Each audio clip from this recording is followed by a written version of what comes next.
All members, all members will please come to the floor.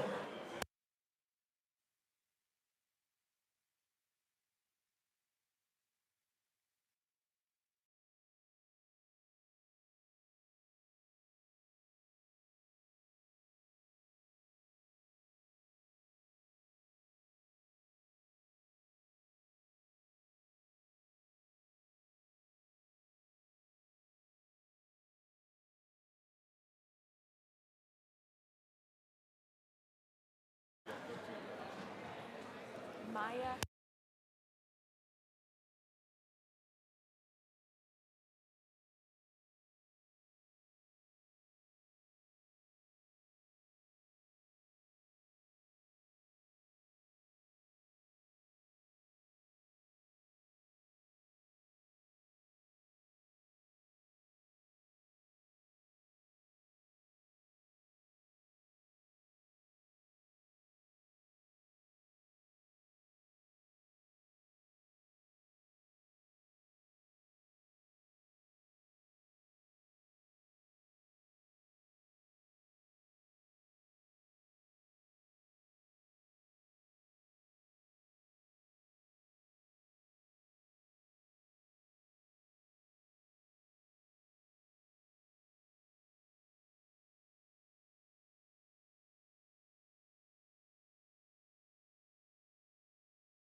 All members come to the floor, please. Mr. Clerk, how about ring the bell?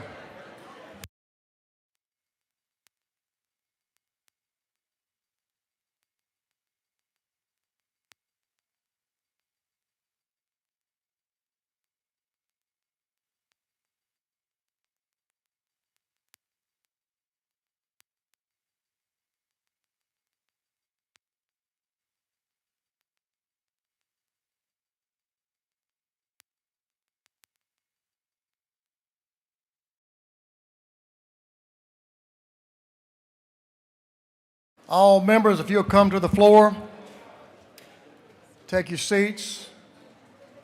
We're going to do some privilege resolutions in just a minute. Hey, we won't ever go home if we don't get started back to work, will we, Mr. Whip? You got to get started if you want to get finished.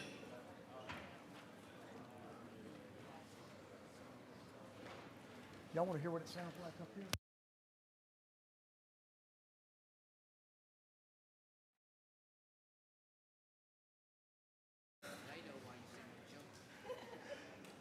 Y'all know we form all sorts of relationships as we come here to do our work for the people of this state. And there are some people who do outstanding work and report what we do in a fair and objective manner. And I have two of them right here to my right.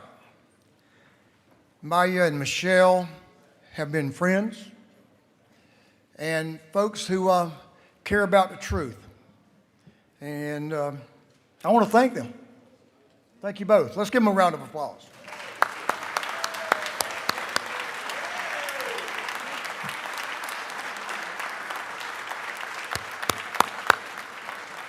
I would tell y'all they're part of our family as well. They've covered this state house over the years. How many years now? 9. Sounds like about 50 years to me. It's been a while. Y'all both are very well seasoned. But you know, I think the work we do here in the house is pretty important. I know y'all would agree with me on that. And the people in Atlanta and our state, all over this great state, deserve to know about it. Now, how do we do that? I guess our friends, and I mean our friends at AJC, don't think the same. Because this will be their last day, is their last day with us here in the Georgia House. Maya and Michelle, thank you. We appreciate the both of you. And I wish you all, both of you, all the best in whatever comes next for y'all. And let us know what we can do to be a resource for you, because we appreciate you.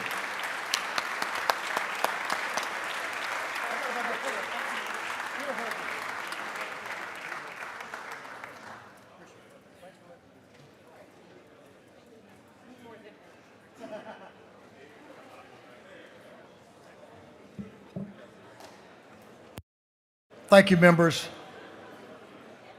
Mr. Clerk, will you read the caption to a group of privileged resolutions? Recognizing and commending Natalie Pippin. Congratulating the American Red Cross and recognizing March 2026 as Red Cross Month. Recognizing March 19, 2026 as Pace Day at the Capitol. Commending the Morehouse Boxing Club. Congratulating and commending Carolyn M. Wright for receiving the 2026 Yellow Rose Dinky T. Randall Servant Leadership Award. Commending the wrestling program of Jackson County High School, Jefferson High School, Commerce High School, and East Jackson High School for their outstanding accomplishments during the 2026 GHSA wrestling season. Honoring Dr. Karen Johnson Moore and Elder Howard E. Moore as recipients of the 44th Presidential. Can you pause right there, suspend just for a minute? Members, Maya and Michelle will be in that South Ante room. If y'all would like to get a photo with them, that would be awesome. They can probably use that on their resume, for better or for worse. Mr. Clerk, will you continue? I apologize, Mr. Clerk. We're testing your skills. Honoring Dr. Karen Johnson Moore and Elder Howard E. Moore as recipients of the 44th Presidential Legacy Lifetime Achievement Award. Honoring and celebrating Dr. Sonny Badu and First Lady Annie Badu for 8 remarkable years of ministry service in the state of Georgia. Recognizing and commending Pastor Nancy Cornegay. Recognizing and commending the City of Grayson on the celebration of its 125th anniversary. Commending the Boy Scouts of America in Georgia and recognizing March 9, 2026 as Scouts Day at the Capitol. Commending the Women's Entrepreneurial Opportunity Project and celebrating its 26 years of service. Recognizing March 10th, 2026 is Q-Cells Day. Commending Empower Her, Elevate All, and presented by You Big We Foundation. Honoring C. Cinnamon Baldwin as a phenomenal woman of bold leadership, courage, and unwavering commitment to justice. Recognizing and honoring Micah Robinson Womack as a phenomenal woman of service, leadership, and community impact. Recognizing and commending the Shia Ismaili Muslim community and commemorating the month of Ramadan and Navroz. Honoring Jody Thomas for her distinguished leadership and service. Recognizing March 9, 2026 as Young Democrats of Georgia Day at the state capitol, commending and congratulating retired Master Sergeant Louis C. Graziano. Commending the Spelman Social Justice Program Health Advocacy Initiative, recognizing commending Fire Chief Tim Sweat for 37 years of distinguished service to Clayton County and the state of Georgia, commending the Vietnamese Women's Association of Georgia, commending the Clark County School District for preserving the historic and significant West Broad Street School campus, and celebrating Georgia's 100 Women of Excellence. And for other purposes, that completes the reading of the privileged resolutions.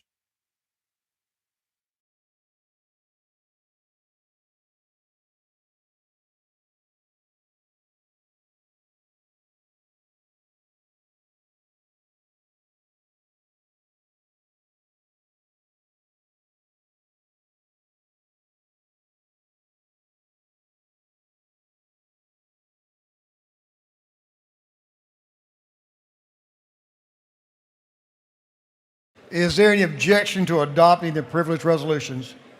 Hearing none, the resolutions are adopted.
Okay, Mr. Clerk, will you read the caption to House Bill 1112? 1112.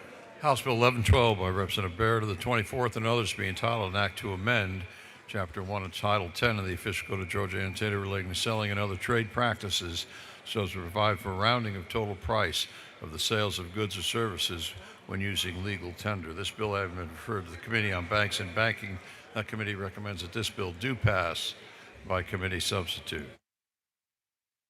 Thank you, Mr. Clerk.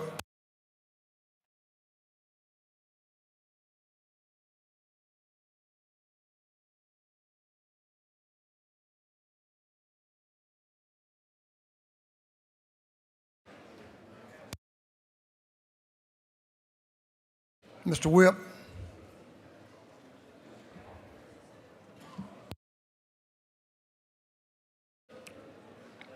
Thank you. Okay, members, we'll get started here with House Bill 1112. Representative Carter Barrett is recognized to present the bill. Representative Barrett. Thank you, Mr. Speaker. Ladies and gentlemen, House Bill 1112 is the penny bill. As you all know, the federal government decided to stop manufacturing pennies. It costs more to make a penny than a penny is worth today, so we are no longer making pennies in America. This bill applies to cash transactions only and gives direction to those retailers out there that need to have some confusion as to what to do. Pennies are becoming more scarce because everybody's keeping them in jars at their homes. This bill is very simple. When you go shopping, the retailer aggregates all of your purchases together, totals them up, adds the appropriate sales tax, and then you have the number, and they round any odd number to the nearest, round down to the nearest nickel, and that's all it does. It's a very simple bill. It applies only to cash transactions and blended transactions. For example, if you had a gift card and cash, it would apply to that. But very simple, and I'd stand for any questions, Mr. Speaker.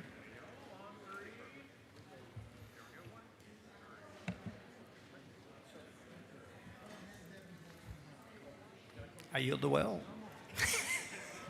I called the question. The gentleman has a question. Representative Gamble, well, he has a whole slew of questions. Representative Gamble is recognized for a question. Thank you, Mr. Speaker. Call the question.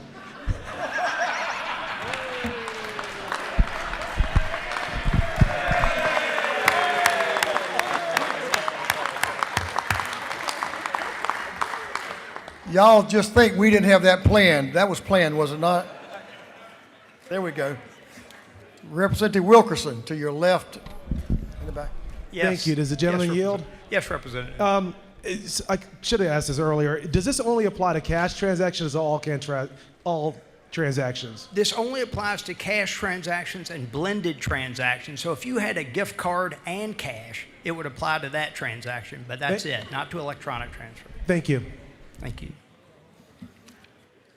Representative Alan Powell, to your right. Gentleman's recognized. Gentleman Powell. Your right, the other right, in the back. I don't know how you can miss me. Will the gentleman yield? Yes, sir.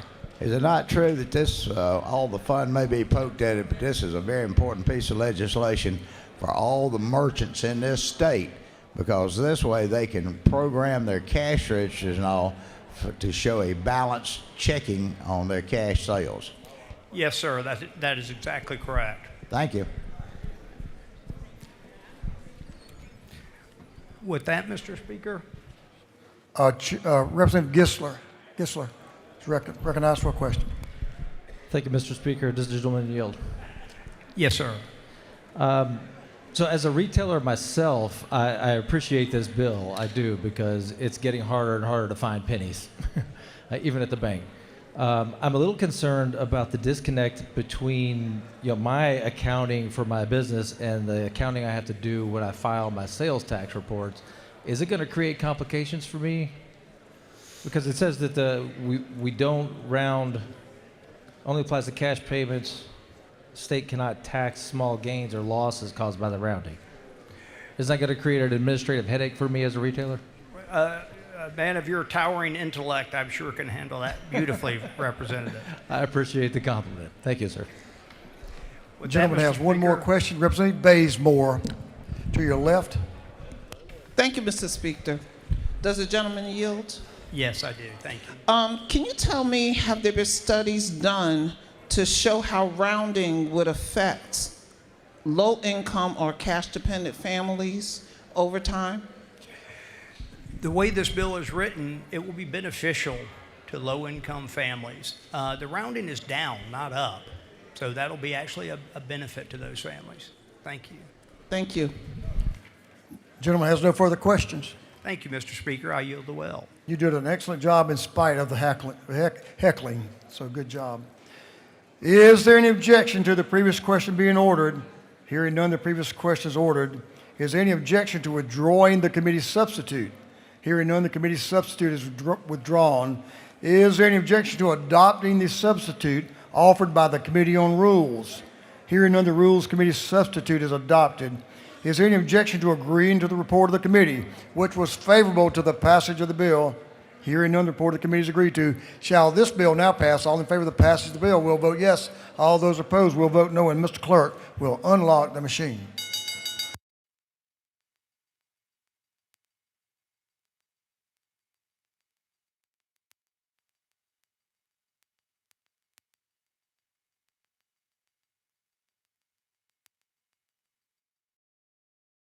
Have all members voted?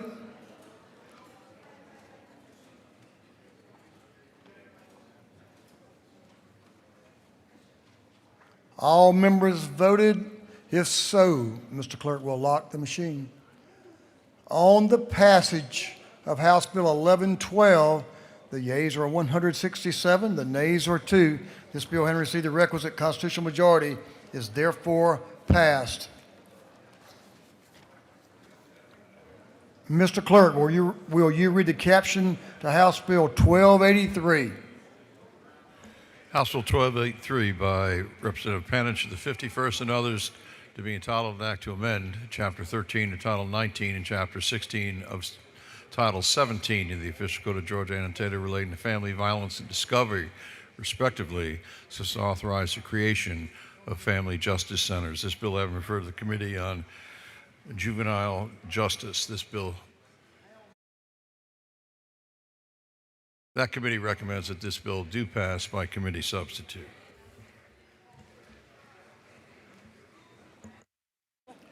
Thank you, Mr. Clerk.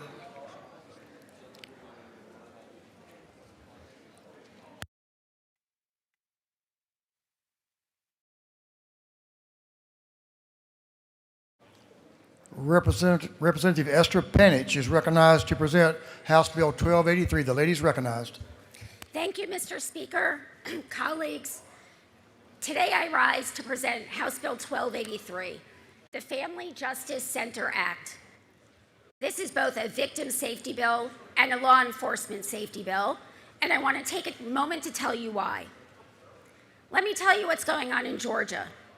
According to the Georgia Commission on Family Violence, there were 42,184 reported incidents of family violence in our state in 2024, a 12% increase from the year before. 70% of those victims are women.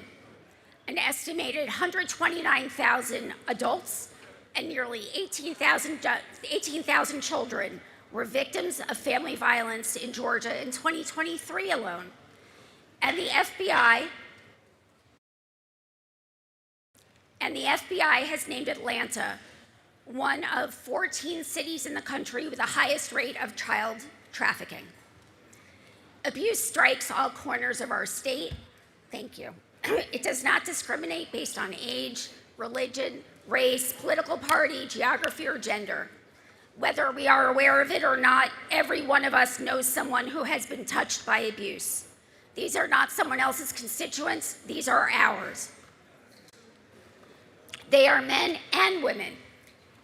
They are children who witness violence in their homes and carry that trauma into adulthood.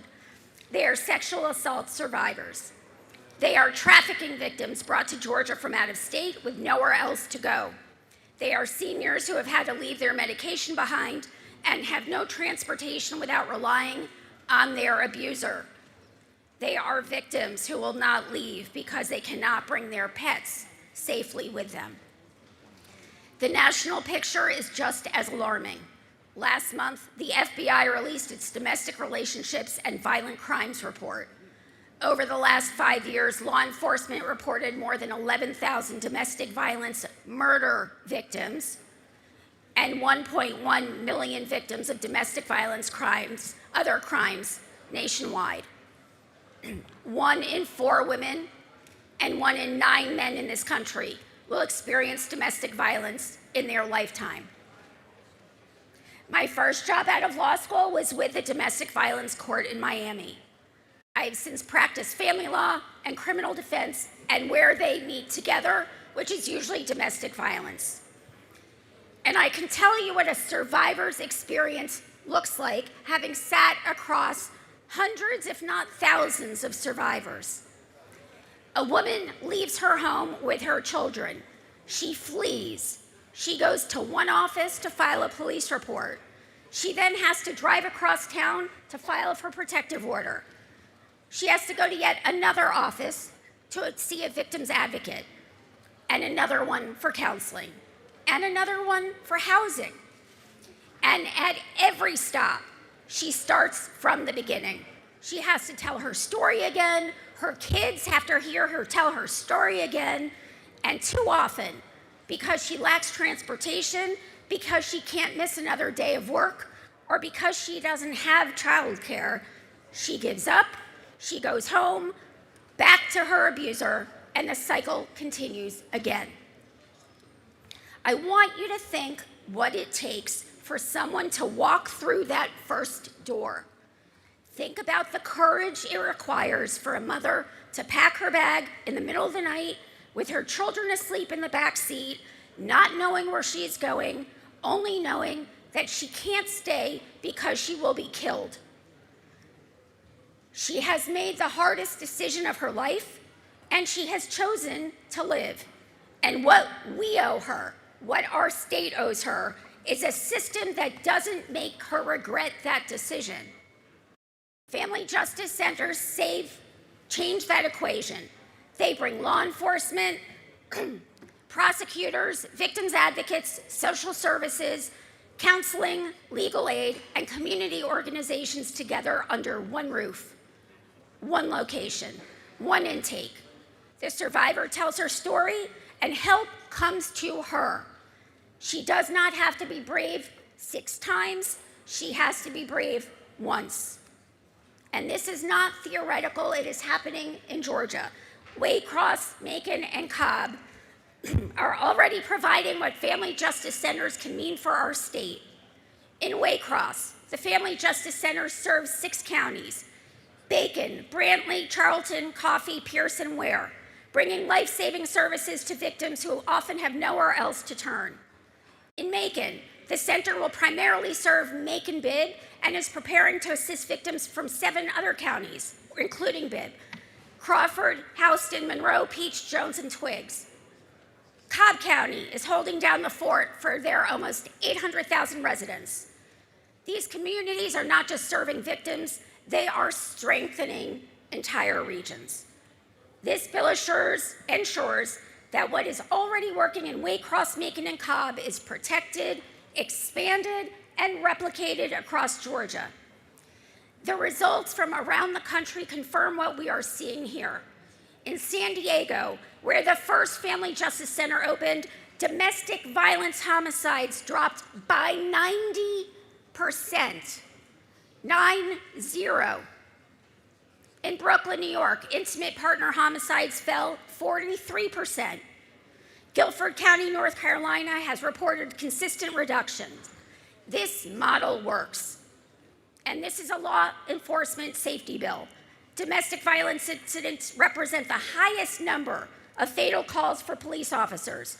29% of officer line of duty deaths. When survivors have a safe place to go, when abuse is stopped, law enforcement lives and survivors live. What HB 1283 does is straightforward. It authorizes counties, municipalities, and DAs to establish family justice centers along with nonprofits if they choose to. It provides a governance framework.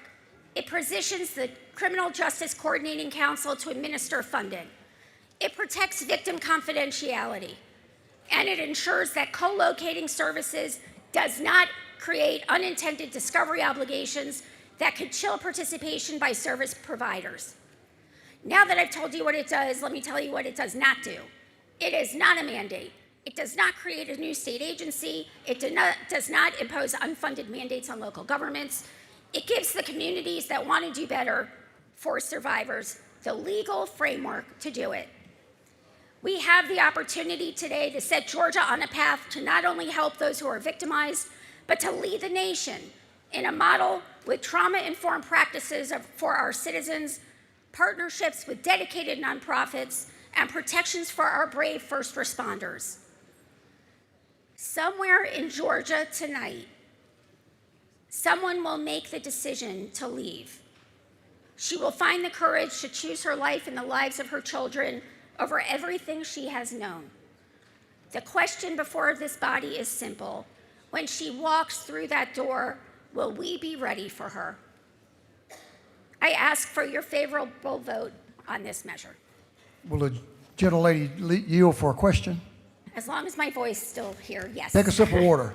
It's not changing anything. It's not working? No, but thank you. Say a little prayer and maybe it'll come back. Representative Camps, to your right, is recognized for a question. Thank you, Mr. Speaker. Does the gentlelady yield? I do, for my chairwoman. Thank you. And isn't it true that when we were discussing this bill in committee, we had a number of individuals come from a variety of backgrounds, whether it be law enforcement, district attorney, even prosecuting and defense attorneys came and spoke.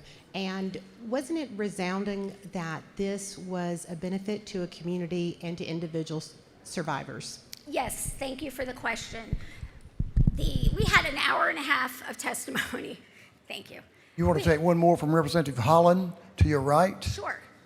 Ladies recognized, Representative Holland. Thank you, Mr. Speaker. Does the gentlelady yield? I do, for my friend.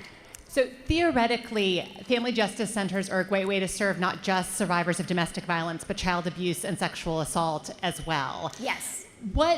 We only have really 3 test sites right now in Georgia. What authority is going to be able to audit, measure metrics, sort of see how these family justice centers are doing so we know what to prepare for in the future? It will be done through the Criminal Justice Coordinating Council. So they will provide oversight for these agencies, for these locations. All right, thank you. Thank you. Representative Taylor has a question to your left, if you will accept. Yes. Ladies recognized. Thank you, Mr. Speaker. Does the gentlelady Yes, yield? for my friend. I'm really glad that you brought this bill. I'm so proud of you. We worked on it. We put it together, and I just want to say, just for clarification, this bill puts everything under one roof, all the services under one roof.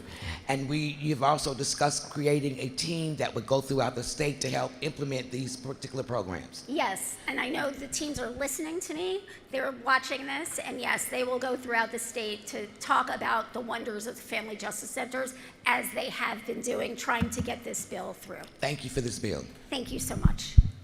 Mr. Speaker. Lady has no further questions. Thank you. I yield the well. Lady will step right by me. Representative Panich, I've got something for your throat.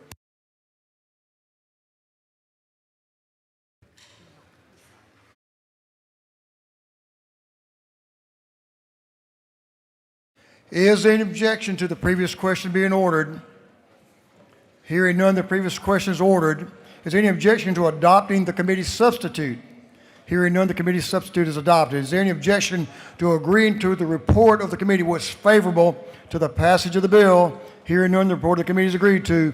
Shall this bill now pass? All in favor of the passage of the bill will vote yes. All those opposed will vote no. And Mr. Clerk will unlock the machine.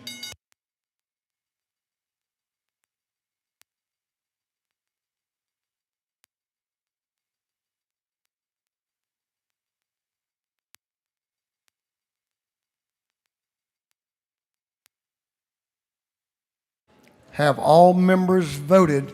For what purpose does Representative Holland rise? Mr. Speaker, pursuant to Rule 133, I ask to be excused from this vote. The lady has that privilege, and the record will so reflect. Have all members voted? If so, Mr. Clerk will lock the machine. On the passage of House Bill 1283, the yeas are 163, the nays are 0. This bill, having received the requisite constitutional majority, is therefore passed.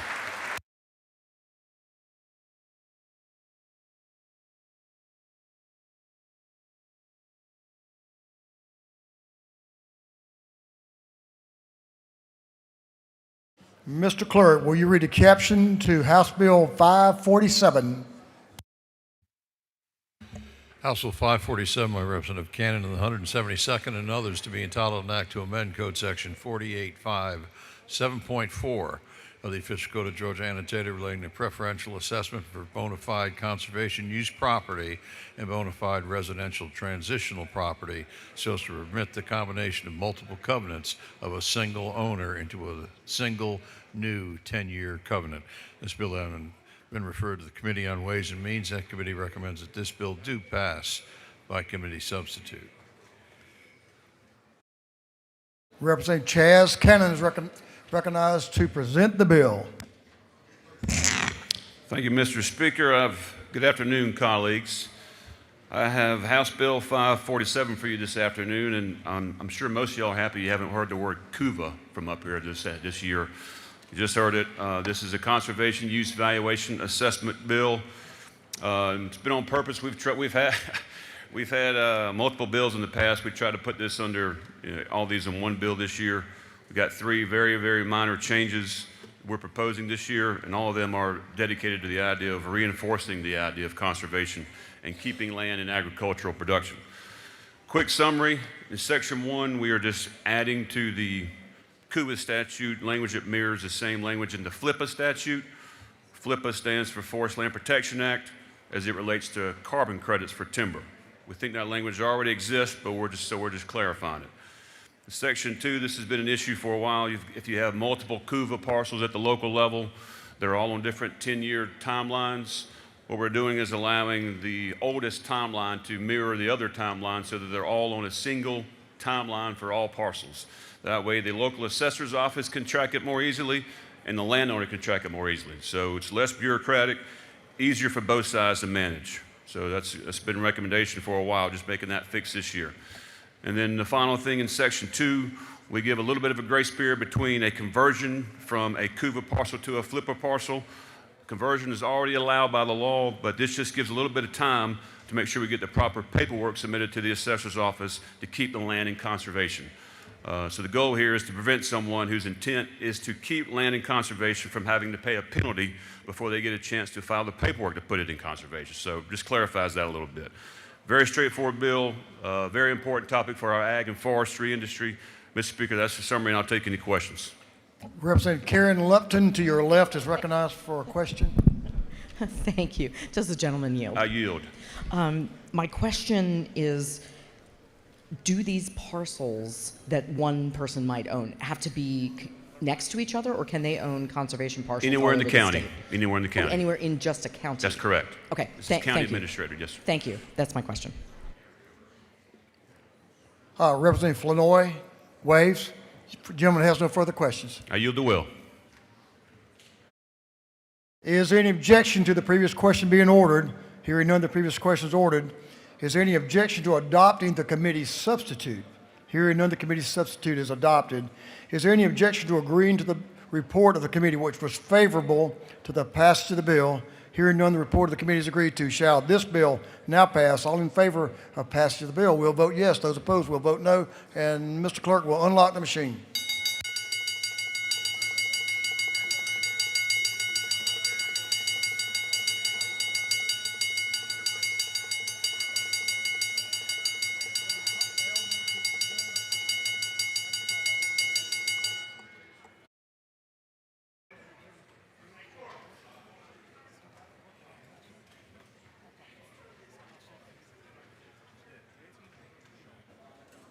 Have all members voted?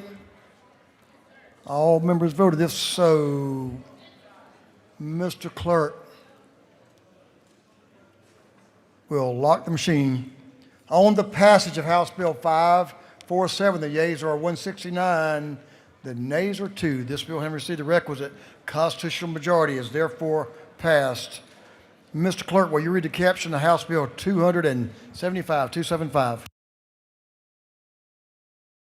House Bill 275 by Representative Williamson to the 112th and others, to be entitled an act to amend Chapter 7 of Title 48 of the Official Code of Georgia annotated relating to income taxes so as to change certain definitions regarding such taxes. This bill I referred to the Committee on Ways and Means. That committee recommends that this bill do pass by committee substitute. Chairman Bruce Williamson from the great city of Monroe, Georgia, is recognized to present House Bill 275. Thank you, Chairman Mr. Williamson. Speaker. Good afternoon, colleagues. I bring before you today for your consideration House Bill 275. It comes to us at the request of the Georgia Association of Assessing Officials and the full support of ACCG. And what it does is it reformats our assessment notices. If the messenger, could you slide that down just our great, anyhow, we're attempting to show you the easy, much clearer to understand format up on the screens right here. But what it's doing is we're taking the old assessment notice and putting it in a very taxpayer-friendly, simple, understandable format that anybody can understand. It focuses the taxpayer's attention on 3 things: the market value, the exemptions, and your appeal options. Again, it came out of a committee with full support. It uses plain language. It shows both your new valuation. It's in the upper right-hand corner, if we can show that. There we go. Shows your 2026 current value of $725,000 in this example.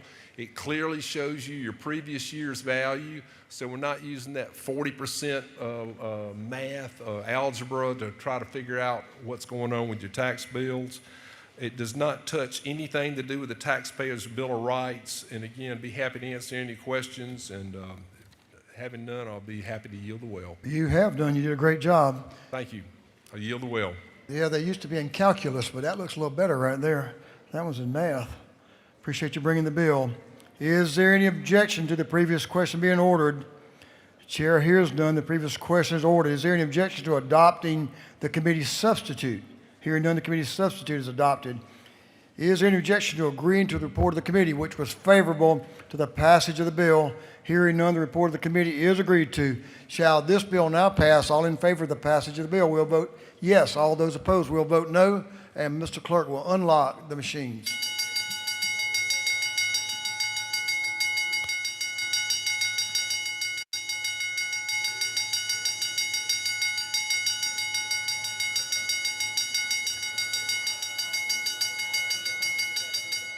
Have all members voted? All members voted. If so,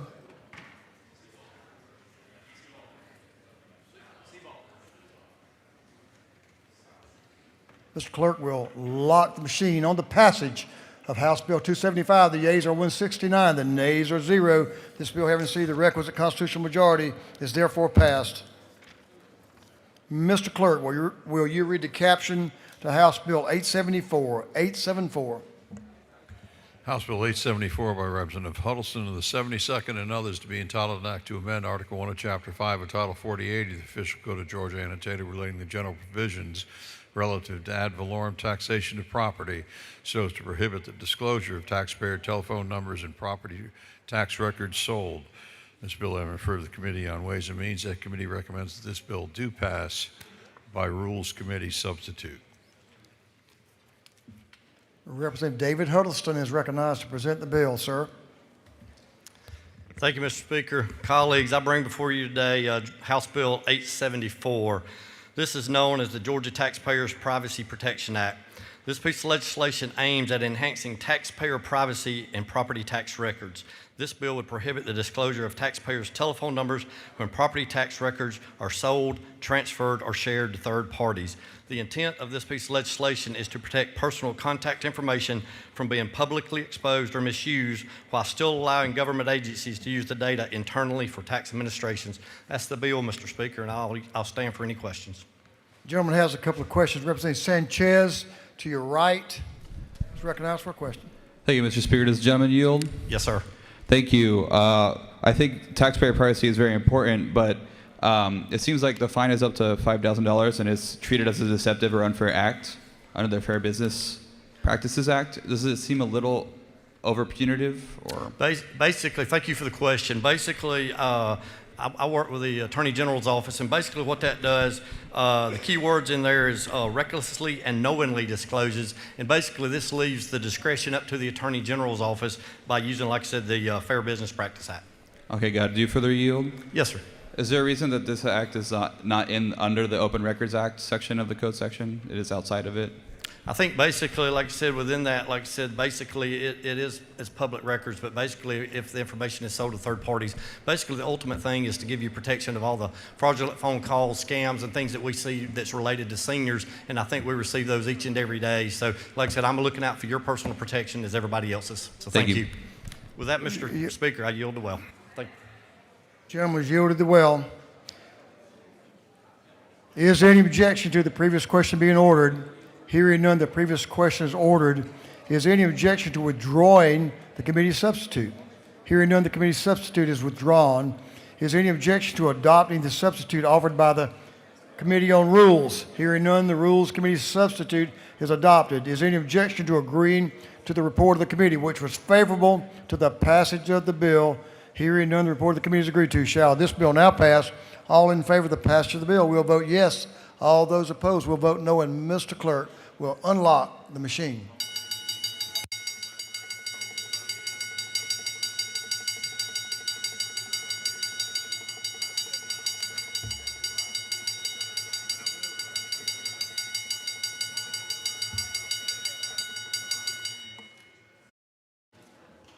Have all members voted? All members voted? If so, Mr. Clerk will lock the machine. On the passage of House Bill 874, the yeas are 166, the nay is 1. This bill, having received the requisite constitutional majority, is therefore passed.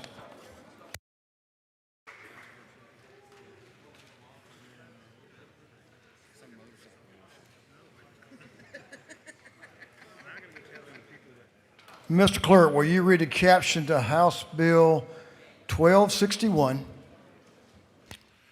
House Bill 1261 by Representative Huddleston of the 72nd and others to be entitled an act to amend Part 1 of Article 2, Chapter 5 of Title 48 of the Official Code of Georgia annotated relating to tax exemptions so as to provide for a Level 1 Freeport exemptions for certain goods and inventory for electric utilities. This bill I have referred to the Committee on Ways and Means. That committee recommends that this bill do pass. I think you know a little bit about electric utilities, don't you? That's what you've done. Representative Huddleston is recognized to present House Bill 1261. Thank you, Mr. Speaker. Colleagues, I bring before you today House Bill 1261.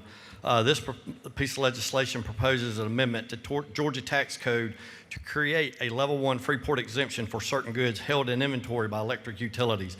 This bill is designed to offer a targeted tax relief on qualifying inventory, establish an application process through the local county where the property is located, and updated any related provisions to state law to ensure proper administration and exemption. Basically what this does, as Speaker mentioned of my years with the electric utilities, we talk a lot about in this chamber about reliability of service and savings to the ratepayers. Basically, at the end of each year, a lot of times we was required to hold a certain level of inventory for basically service reliability. You get to thinking year after year when you hold that inventory, the cost adds up basically as much as the property itself. So this would allow your electrical utilities to go before your government, basically to negotiate a 0 to 100% Freeport exemption, to basically have a referendum to put on the ballot for the electors to vote upon. So basically it allows them to work within that to save dollars at the end of the day for the ratepayer. That's the bill, Mr. Speaker, and I'll stand for any questions.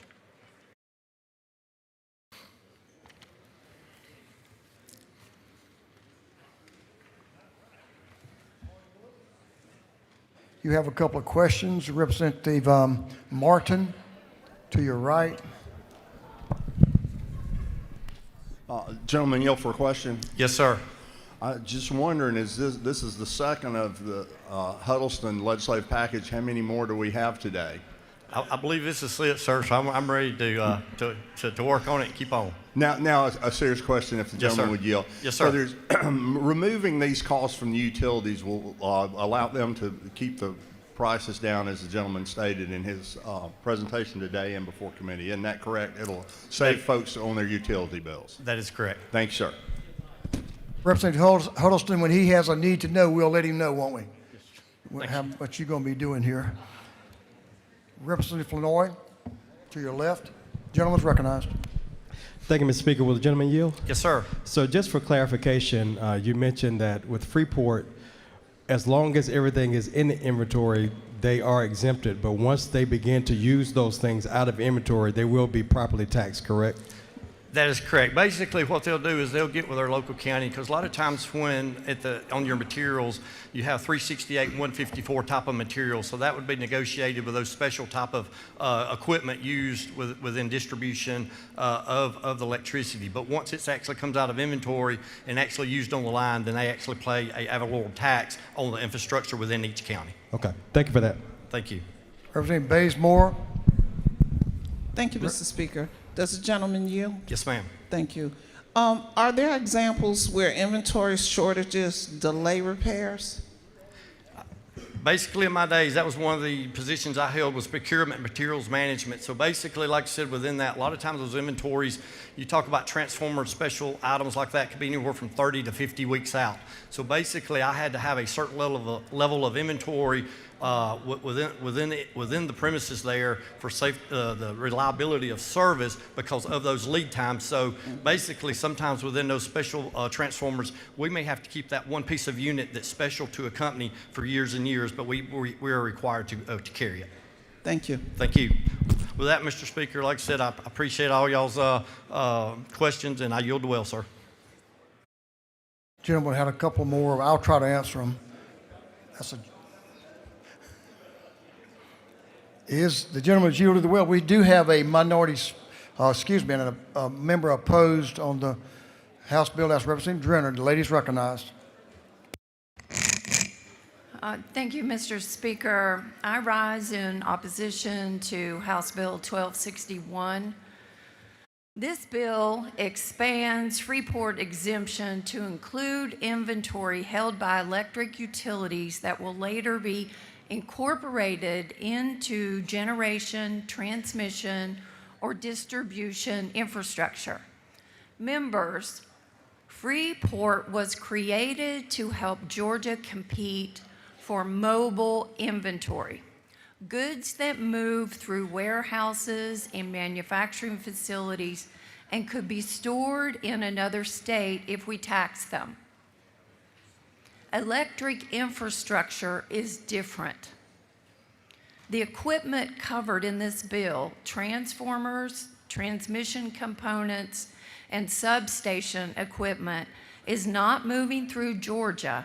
It is being staged before installation as permanent infrastructure in our communities. When we remove value like that from the local tax digest, the impact does not disappear. It shifts to the homeowners, small businesses, and local governments that rely on that digest. Electric utilities are regulated monopolies with guaranteed service territories. They are not deciding whether to move their infrastructure inventory to another state. So the question before us is whether expanding Freeport in this way is consistent with its original purpose. I believe it's not. For that reason, I respectfully ask you to vote no for House Bill 1261. I yield the well. Lady has yielded the well. Is there any objection to the previous question being ordered? Hearing none, the previous question is ordered. Is there any objection to agreeing to the report of the committee, which was favorable to the passage of the bill? Hearing none, the report of the committee is agreed to. Shall this bill now pass? All in favor of the passage of the bill will vote yes. All those opposed will vote no. And Mr. Clerk, will you unlock the machine?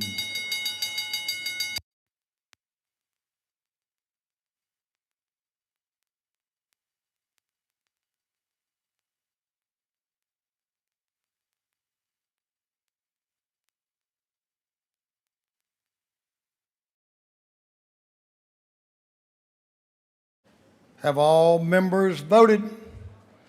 All members voted. If so, Mr. Clerk will lock the machine. On the passage of House Bill 1261, the yeas are 100, the nays are 66. This bill, having received the requisite constitutional majority, is therefore passed. Mr. Clerk, will you read the caption to House Bill 880? House Bill 880 by Representative Blackman in the 146th, to be entitled an act to amend Article 2, Chapter 7 of Title 48 and Part 1 of Article 4, Chapter 12 of Title 45 of the Official Code of Georgia annotated relating to the imposition rate, computation, exemptions, and credits relative to income taxes and management of budgetary and financial affairs.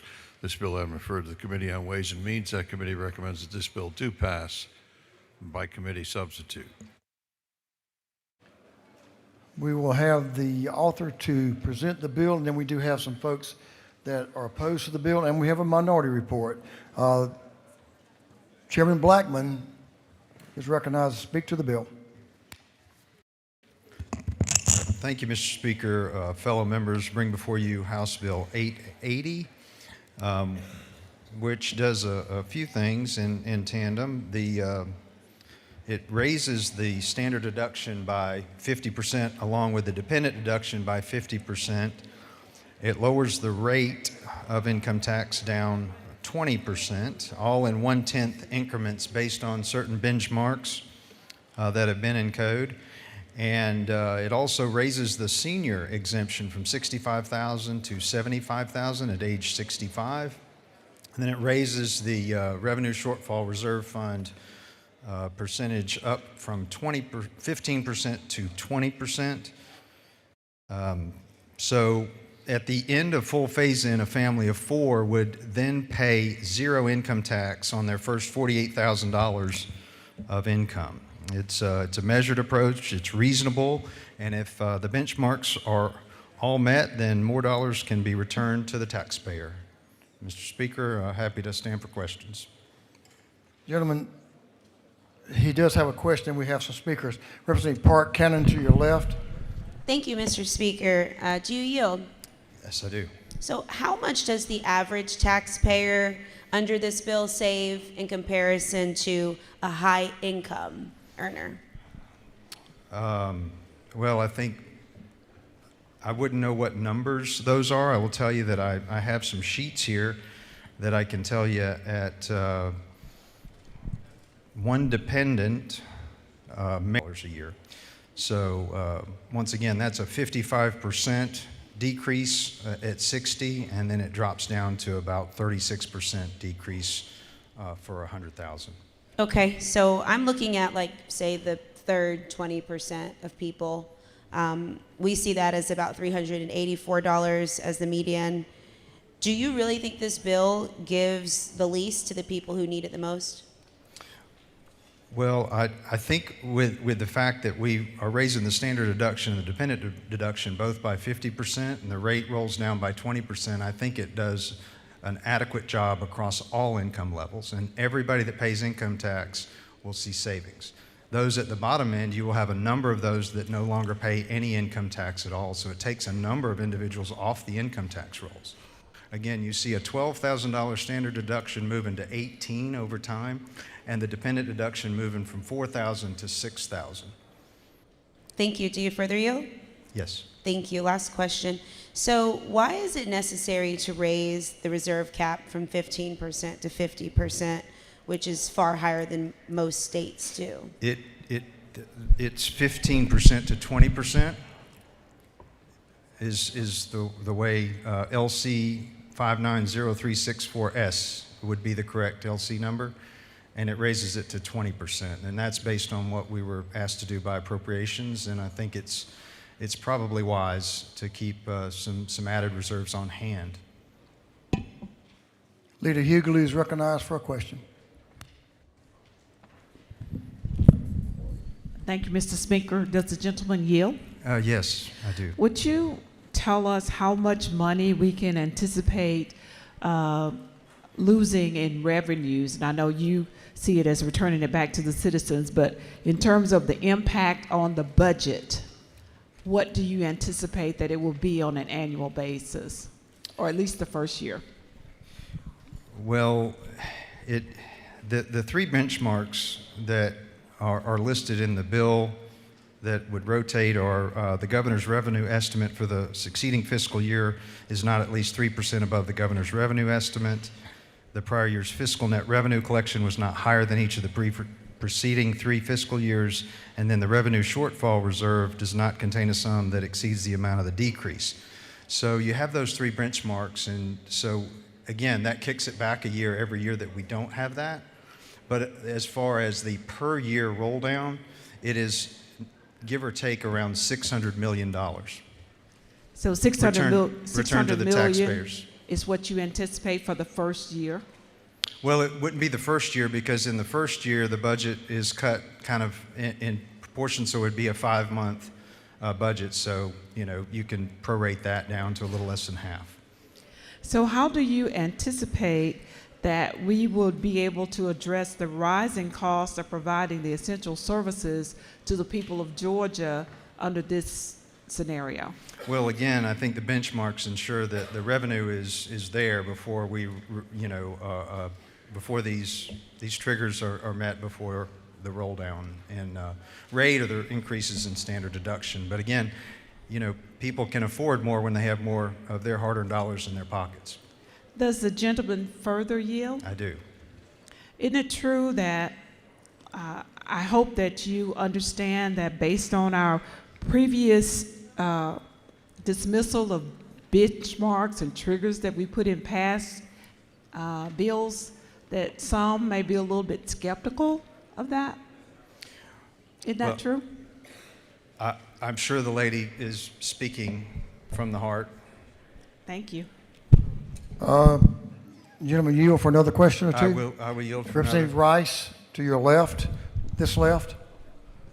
Thank you, Mr. Speaker. Does the gentleman yield? I do. Is it not true that House Bill 880 helps seniors on fixed incomes by expanding their retirement tax relief so they can better afford basics like housing and medicine? It does. I think it catches up with some inflationary measures that they have probably seen increase over time, and it's been a while since we touched that number. Thank the lady for the question. Gentleman, yield for a couple more questions. Representative Gisler, to your right, about halfway back. Thank you, Mr. Speaker. Does the gentleman yield? I do. Isn't it true that if we were not to pass this bill, we might have money that could be invested in the QBE formula to fully fund public schools that would then allow local school systems to cut property taxes in a more responsible way? I think we can do all of the above. Thank you very much for the question. Thank you. Representative Crowe is recognized to your right by the doors. Thank you, Mr. Speaker. Does the gentleman yield? Yes, sir. Mr. Chairman, I believe you were asked a minute ago about the amount of money that we were going to lose with this bill. Would it not be more correct that we would not lose anything because that money is not ours and it would be staying with the taxpayers who the money actually belongs to? It would. I believe the gentleman knows of what he speaks. It would stay in the pockets of those hard-working Georgians and be up to them to spend how they see fit. Thank you, sir. One more question. Yes, I'll yield. Also, with the tax cuts that we've had over the last several years, accelerating the tax cuts down to 4.99%, have we not consistently seen revenues increase every year, even though the tax rates gone down? Absolutely. I think we see money being reinvested in our economy, and our economy has grown, and we've been given us the opportunity to return more dollars to hardworking Georgians. Yes, sir. Thank you. Thank you. Thank you for your work. Thank you. Gentleman, yield. I'm happy to yield for one more.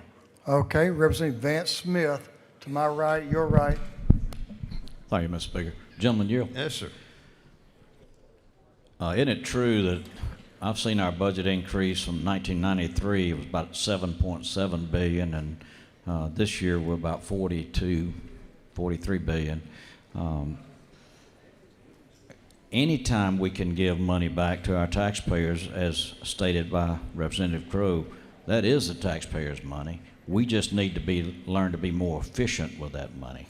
And it's just like isn't it true? It's like our family budgets. Let's control our spending And let's give that money back to those people, and I think the state of Georgia has done pretty good over the years. Isn't it true? I believe the gentleman knows what he speaks. Yes, sir. Mr. Speaker. And you referenced one of our members, your comments. The chairman of the Appropriations Committee would love to be recognized.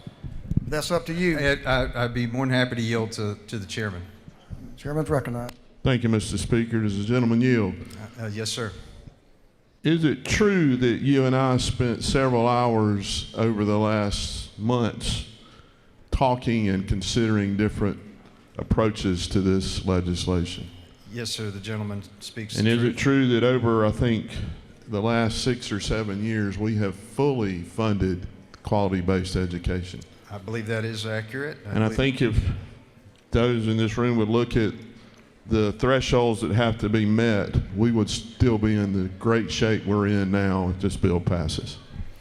I believe the gentleman knows very well the finances of this state. I trust his judgment. Thank you. Mr. Speaker, I would just ask for this body's favorable consideration, and I will yield the will. Gentlemen, yielded the will. Now we're going to move on to those that are opposed to House Bill 880 and those that are in favor, and then we'll have the minority report and the chairman's time. We'll park is about 15 minutes for, I think there's 3 speakers signed up. Is that adequate for you? The gentleman's recognized. Thank you, Mr. Speaker. I rise in opposition to House Bill 880, which I believe to be incredibly fiscally irresponsible. I would encourage y'all to take a look at the rule sub, specifically lines 26 to about line 42, that eliminates all the trigger mechanisms referenced by the chairman. So let's look at the numbers, because the numbers tell the truth. Income taxes are the largest source of revenue for the state of Georgia. Last year alone, income taxes generated $19.5 billion, which accounts for more than half of our entire general fund budget. That revenue funds the things that actually make Georgia work: our public schools, our healthcare system, our public safety, and the basic services millions of Georgians depend on every day. House Bill 880 would cut revenue by about 32% once fully implemented. 32%. That is not a small adjustment. This is a structural change to how Georgia funds the responsibilities entrusted to this legislature. Now again, let's look at the numbers. Under this bill, about 63% of the tax cuts go to the top 20% of earners and corporations.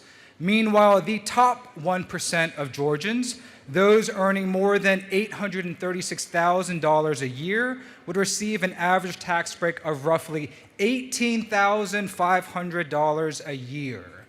More than $1 billion annually would go to the top 1% in Georgia, making nearly $1 million a year. And what do millions of working class Georgians receive under this bill? Less than $400 a year. $18,500 at the very top, less than $400 for millions of working families. And we are paying for that disparity by shrinking the revenue base that funds the core responsibilities of our state. Georgia's Constitution requires a balanced budget. So when we reduce revenues by billions of dollars, we eventually have to make a choice. Either we raise other taxes, often taxes that fall harder on working families, or we cut the investments that help our communities thrive. Education and healthcare make about 3/4 of Georgia's spending. So when revenues drop dramatically, those areas, education and healthcare, will inevitably come under pressure. That means fewer resources for the very investments that made Georgia's economy strong in the first place. Georgia already has one of the lowest tax burdens per person in the nation. That's because we have to continue to ensure that we are investing in education and infrastructure. So again, the numbers are 63% of the benefits under this bill go to the top 20%. The top 1% gets $18,500 a year, while millions of hardworking Georgia families get less than $400 a year. We must stop these tax cuts for the rich if we want to lift all Georgians up. With that, Mr. Speaker, I yield the well. Gentleman has yielded the well. Representative Sanchez and Representative Derek Jackson's on deck.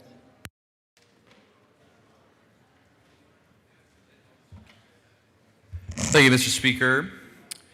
I rise once again, this time to oppose House Bill 880, because once again, more legislation for the wealthy and nothing to actually address the affordability crisis that Georgians are facing. 69% of the benefits will go to the top earners. Out of the $4.1 billion this will cost, about $2.4 billion of that will go to the top 1%. Does that sound fair to you? I know that there are members in this legislature who have some very wealthy donors or are wealthy themselves, but can you at least try to hide your intentions a little bit better? You claim this is investing in Georgians, but there are much better ways to invest back into our people, like addressing the housing crisis by stopping these huge corporations and private equity from buying up all the single-family housing and driving up the price. Or how about healthcare, which we're facing huge cuts from the national level, and hundreds of thousands of Georgians are about to lose access to healthcare. Have to reiterate over and over again, basic tax policy. A flat tax is not a fair tax. It is a regressive tax that disproportionately is negative impact on working class people. Just because the percent of the tax is the same does not mean the impact is the same. The bottom 20% is estimated to get $40 a year back with this bill. The median income will be about $380 a year. So last time I checked, that's not enough to save up for a house, maybe in 1,000 years. Last time I checked, you can't really afford healthcare premiums at this point with that money. Meanwhile, the top 1% get $20,000 a year. Very nice for them. So let's stop pretending like we're helping working people with legislation like this. We are helping wealthy friends and donors with this bill. Good governance means planning for the future and making responsible investments in our people and our communities. Draining our funds and reducing the income tax rate may sound appealing in the short term, but it risks undermining the long-term financial health of our state and, more importantly, the long-term well-being of the people of Georgia. So I urge you to vote no on House Bill 880. Thank you, Mr. Speaker. I yield the well.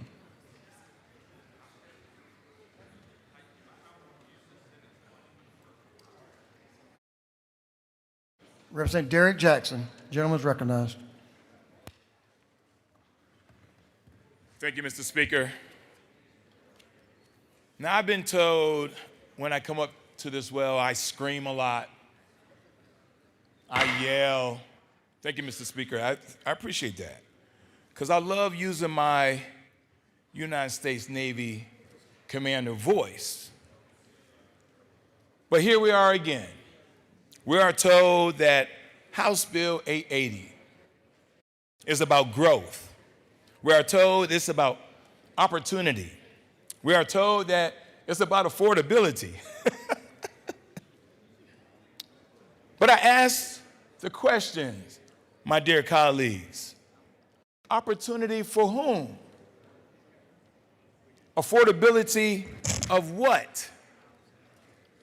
For decades, we've been sold a bill of goods called trickle-down economics.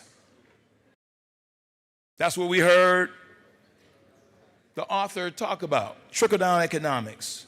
We've heard that let's give the people the money back. We often keep these same talking points. Let's carve out enough tax breaks for the largest corporations and the wealthiest 1%. The prosperity will eventually reach to some of us or the rest of us. But we've lived that experiment. We've seen the results. The trickle never reaches the kitchen table of working Georgians. Instead, it pools at the top. You already heard my colleagues provide the facts, the data. Economists not Democrats, economists. The economist said this is a $6 billion gamble that bets against our children and our seniors to pad the pockets to those who need no more money. They have enough. Let's talk about that $6 billion, shall we? When you drain the state's revenue by 32%, as the whip already stated, you aren't just cutting taxes, ladies and gentlemen. You are cutting the strings that hold up our society. To our parents and our educators who are listening outside of these walls, this bill threatens the quality basic education formula. It threatens the very funds that put the books in our classrooms and the mental health counselors in our schools. Because we pass one bill over here, pass another bill over here, we're playing this shell game. We are already seeing a crisis in student literacy, in school safety. Again, pass a bill over here, pass another unfunded mandate over here. How does taking billions out of our state treasury to help a third grader to learn how to read? How does it help a teacher purchase supplies? It doesn't. You cannot build a best state to do business when we continue to receive an F on health care, an F minus for women's health in Georgia. By passing House Bill 880, we are telling our children, our women, our educators that they are not seen or heard. Let's talk about our seniors for a second. See, I'm taking care of my 89-year-old aunt. She is on a fixed income. And not all seniors have the same level of fixed income. They're not all created equal because they have different medical and physical requirements and needs. House Bill 880 targets the funds that support Medicaid and the aged and the blind and the disabled. Our seniors rely on these services, from home care, from life-saving prescriptions, and for the dignity of aging in place. House Bill 880 will devastate this group that already paved the way. These austerity cuts will negatively impact our seniors, the most vulnerable in our society, children and our seniors. It is a cruel irony to tell a senior on a fixed income, getting a little $1,000 tax break, you should be okay for the next 365 days. We are trading their safety for a soundbite. Leadership is about stewardship, ladies and gentlemen. And it's going to take leadership right now to vote no on House Bill 880. When we look at the math, as the young people say, the math is not mathing. We have to take care of the least of these and demonstrate it. And the best way you can demonstrate by taking care of the least of these is saying no to House Bill 880. And with that, Mr. Speaker, I yield the well. Thank you, Representative Jackson. The gentleman is yielded the well.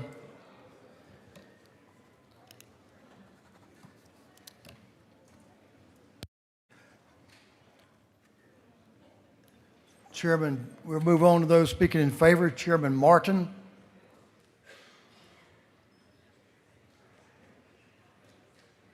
Representative Chuck Martin is authorized up to 15. I hope you don't take that long. Okay, well, you're recognized then. Ladies and gentlemen, I won't keep you long this afternoon, and I want to thank the folks that have spoken in front of me, they kind of brought up a point I want to concentrate a little bit on. I'll let the Chairman of Ways and Means come back and once again explain how the standard deduction is going up, so that when the whip earlier today pointed out that 20% of the benefits from this bill were going to 68% of the benefits from this bill were going to 20% of the taxpayers. The top 20% of taxpayers, he said, which would then tell you, since this is a rate cut across the board, that means the top 20% of taxpayers in this state are paying 68% of the income tax. The math works both ways. And when this bill passes, the standard deduction goes up, the top 20% of the taxpayers in this state will be paying an amount in excess of 68% of the taxes. Because the other day, y'all, I was joking around and said I was several semesters shy of a law degree. I'm not when it comes to mathematics. Math does, in fact, matter. We passed that earlier this year. And my math says when you raise the standard deduction, it helps those that make a lower wage and a lower income more than it helps those that make a higher wage. That's okay. That's in this bill. That's what the chairman did. The rest of the cuts are across the board. So if 68% of the savings goes to the top 20%, I'm going to leave you with this. That means the top 20% of Georgians are paying 68% of the income tax. Mr. Speaker, this fair absolutely to pass this bill and let hardworking Georgians keep more of their money. I yield the well. The gentleman has yielded the well. Is there any objection to the previous question being ordered? We have a minority report and a chairman's time. Both of those will be allotted 20 minutes each. Representative Rahman is recognized to use as much of that 20 minutes as she would like to. The lady's recognized. Do you mean that? I'm just kidding. Look at your colleague right there. That's up to you. Thank you, Mr. Speaker. Colleagues, I don't know if you remember, but a couple weeks ago when I stood up and spoke against the last bill that was like this, I said that I had massive deja vu. The difference was a whole year had passed. This time, we're bringing it down to a couple of weeks. And as y'all have heard earlier from other speakers, we continue to not meet the benchmarks that this body set. And I'm assuming the Senate voted on it too, but that doesn't matter. Point is, we continue to set benchmarks we're not meeting in a time of massive volatility. The solution to every problem cannot and is not a tax break. It's actually not going to fundamentally fix the issues. And you're not putting enough money back in the pockets of people that need it most to actually drive spending and to drive any kind of support that they desperately need. Because one thing I mentioned last time was, hey, these kinds of tax breaks and this kind of a tax code benefits those that make the most. And that there are other forms of tax breaks, like the earned income tax credit, that would benefit people that need help the most. This is not going to put more money back into our economy. The jobs report this morning showed that we are now losing more jobs than we are gaining. There are massive red flags flashing everywhere. And austerity has never been a solution during times of recession. Because the reality is, for Georgia specifically, places like the Financial Times have deemed that we are in a recession. And during times of recession, closing down is not the way to go. We need to be making long-term investments that generate jobs and that help the community. But also, at a time when folks are having to wait sometimes hours for an ambulance to show up, that have to drive hours for a hospital, that have to sit in traffic, or even worse, they're going on their way to work and a pothole takes out their car, that's a form of a tax. And it's a tax that we are levying on them because we're not doing our jobs. And we're not actually paying for the things that they need, because at the end of the day, we're putting objectively, dollar for dollar, more people in the pockets of the wealthy at the expense of the rest of us. And I know we talked about percentages last time. Don't know if y'all remember, but we talked about how 5% for someone who's saving on $100 is not the same as 5% for someone saving on $1 million. We keep trying the same thing over and over again, expecting different results, and that's the definition of insanity. Defunding critical programs is not going to work, and we are mandated to have a balanced budget. It's one of the most responsible and best things about our jobs. But in order to do that, your revenue has to equal your expenses. And this is the equivalent of asking for a pay cut when you haven't even paid all your bills. We haven't paid all of our bills. We can keep bragging about fiscal responsibility, but when we have half the counties without an OBGYN, and then the other half of the counties don't even have a clinic, that's a huge problem. We can't keep bragging about fiscal responsibility when we continue to rank one of the lowest when it comes to schools and hospitals and transportation and traffic. It doesn't work. So I strongly urge you to vote no, because we've already done this bill 2 weeks ago. We've already done another tax bill after that, and a tax bill after that, and a tax bill after that. Now is the time to think about how do we fix the problems of the present while we invest in our future. I now yield the rest of my time to Representative Wilkerson. Thank you, Mr. Speaker. Ladies, yield to the will, Representative Wilkerson. Gentleman's recognized. Thank you, Mr. Speaker. Today I rise in opposition to House Bill 880, and I just want to confirm, I'm looking at LC 590364S. Is that the correct LC number? I just want to make sure I'm talking about the same bill. That's it, right? Okay. You know, for me, I am always going to, I'm for giving money back to folks, as long as we can balance our budget. There is no fiscal note, because what I tried to do was I tried to look at the fiscal note when it was done. And if you look up there, it's 5930. I can't quite read that, but that bill was never dropped. There is no fiscal note. So if you scroll down a little bit, go to the next page, there you'll see a bunch of numbers there. That's not this bill. We have no idea what this huge tax cut is going to cost us. No idea. You know, a lot of times when people, you know, this last week when I was driving to the Capitol, I don't know about you, but I saw gas jump 70 cents a gallon in a lot of places. There are people that could not go to work this week. There are people that are not going to go see their families over the weekend because they can't afford a tank of gas. Many times when people inherit a bunch of money, which is kind of what we did, we have a robust fund that we can decide what to do. The first thing they start doing is buying cars, buying clothes, going on dates, doing different things, and next thing you know, your cousin's broke when he inherited a bunch of money from his uncle. This tax bill will take effect in 10 years.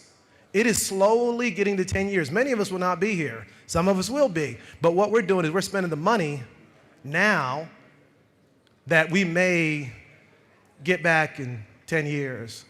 So again, I like parts of the bill, but instead of cutting the rate, I probably would just accelerate the standard deduction increase, because that does help working people, which is kind of strange because we talked about this last week and we couldn't afford to give them relief. But I would accelerate that relief and don't worry about the $10 you might give somebody or whatever for the lowering the rate if you are lower income. Lines 78 through 89 are a waste of paper because we never regard them anyway. The reality is we always come back and say it doesn't matter, we're just going to ignore them. So I would probably get rid of that. The next piece, again, I would accelerate that. Any undesignated funds, we're not even sticking with the 15%, so why go to 20? Because last I checked, we had, 14, 16 million? There's not a lot to say except, again, we've done a lot of bills this session that deal with tax cuts that I don't think anybody's actually added up what it cost. We have no idea how much that we have allocated when people are paying more in gas. If you want to give relief, suspend the gas tax for a little bit while the gas price is super high. If you want to give relief, look at doing something for those people that are paying rent, buying their groceries, and don't have the hospitals that they can go to in certain parts of our state. Maybe we can fund Medicaid. There are so many things we can do if we actually put pen to paper and try to figure out where we were. But to pass a bill that does not have a fiscal note when the law requires that we do have a fiscal note, and I love Excel, but don't bring me an Excel spreadsheet and say this is what it means. We demand more from our local school systems, our local governments. We create an audit report because they were not complying with statutes. No auditor would take an Excel spreadsheet that doesn't tie to anything. So my request is that we pull back. We sent all these bills to a nice little study committee over the summer. We figure out the best way to give people relief and return part of that $14 to $16 million back to everybody to make sure that we can continue to function, because we didn't create that money. The people that were here that left us this great opportunity, they worked with us, and many of us were here. But the reality is that to pass a bill that we have no idea what it cost, I don't know how we do that. I can't. Again, if we had a number, we raise the standard deduction, we quit lowering the rate, stick with what the governor did, we all supported that. We all supported the $500 or the $250, $500 for a family. We all supported the homestead relief because we actually had numbers for those. But with that, Mr. Speaker, I will yield the well unless there are any questions. The gentleman has no questions. Thank you. And with that, I will ask you to vote no on 880 until we get a fiscal note that tells us what we're going to spend. But I would never give my family member a blank credit card, my family, anybody in there, and tell them to go spend. But thank you, Mr. Speaker. I yield the well. The gentleman has yielded the well. That completes the minority report. We'll move on to chair's time for up to 20 minutes. Chairman Blackman, chairman of the committee from which it came, is recognized to speak to the bill. I'm going to yield a portion of my time back to Whip Burchett, Mr. Speaker. You've got a little bit less than 20 minutes. Gentleman's recognized. Thank you, Mr. Speaker. I want to just run through this bill real quick because I think we've got to be talking about a different bill. I don't think that we can fundamentally come together on this, apparently. I think, the majority caucus believes that it's always good to give Georgians back their money. And we went through the whole process of discussing percentages. Yes, 1% is higher on $100,000 than it is on $10,000. That is accurate. But it is a reduction in the income tax for every Georgian across the board.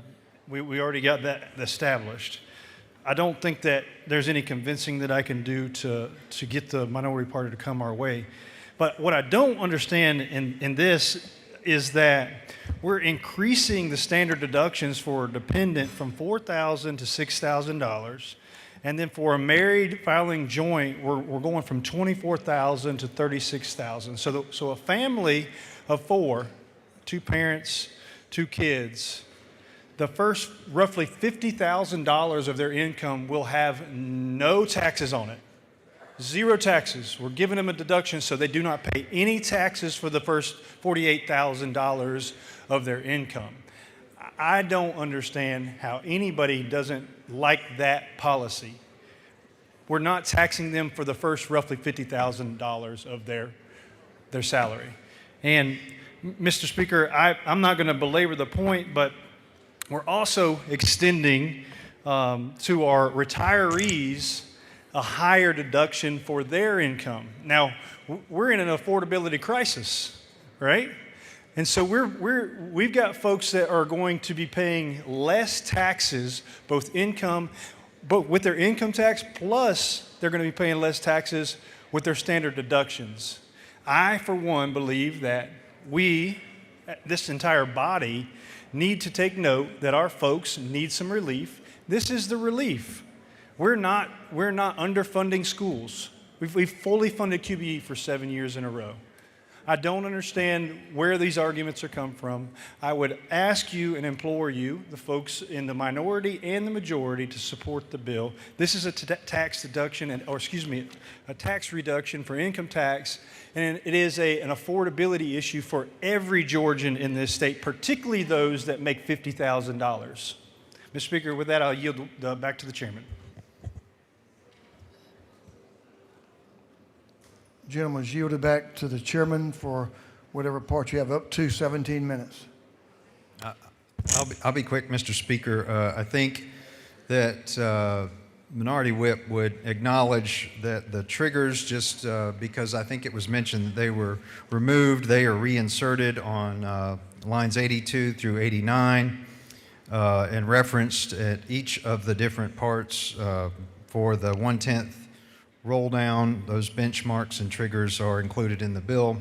Just to set that record straight, I'd also like to offer up the fiscal note here, if anybody would like to reference it. The only change from this is that it doubles the standard deduction and it doubles the child deduction from the version that is represented here, and that's why I adjusted the numbers that I mentioned earlier.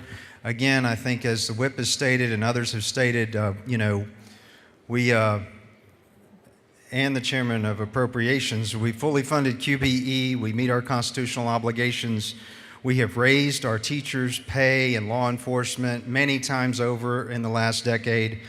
We have a full rainy day fund and billions in reserve surpluses over and above that. And we have returned over $10 billion to hardworking Georgians over the last 10 years. And this gives us the opportunity to do the same into the future. Again, as Chairman Martin pointed out, to every taxpayer, particularly to those at the lower part of the income scale, such that a family of four, again, will pay zero income tax on the first $48,000 of their income. Mr. Speaker, I appreciate the conversation. I again ask for this body's favorable consideration, and I yield the well. The gentleman's yielded the well. That completes those in favor of, those opposed. Minority report and chairman's time on House Bill 880. The previous question is ordered. Is there any objection to adopting the committee's substitute? Hearing none, the committee's substitute is adopted. Is there any objection to agreeing to the report of the committee, which was favorable to the passage of the bill? Hearing none, the report of the committee is agreed to. Shall this bill now pass? All in favor of passage of the bill will vote yes. Those opposed will vote no. And Mr. Clerk will unlock the machine.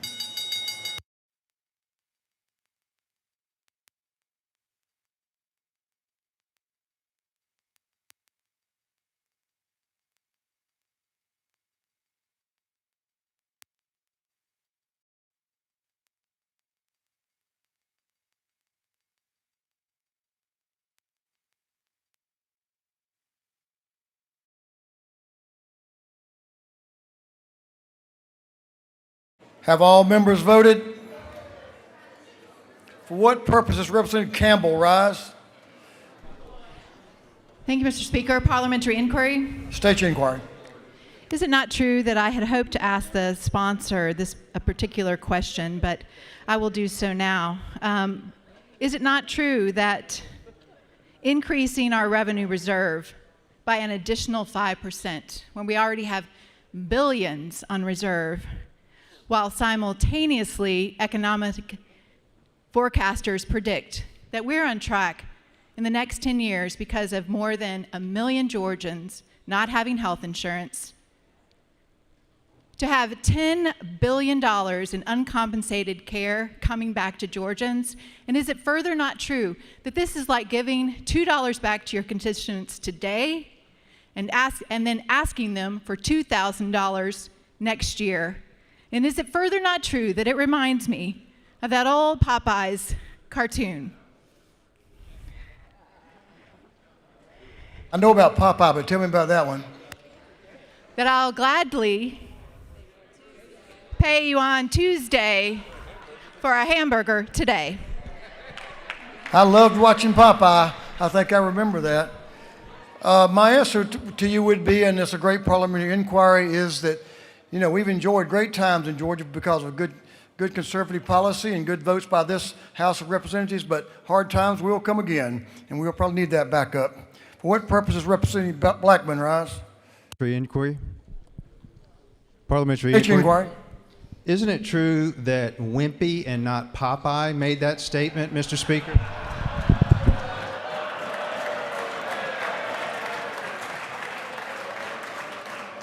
I don't see this getting any better. Have all members now voted? If so, Mr. Clerk will lock the machine. On the passage of House Bill 880, the yeas are 102, the nays are 69.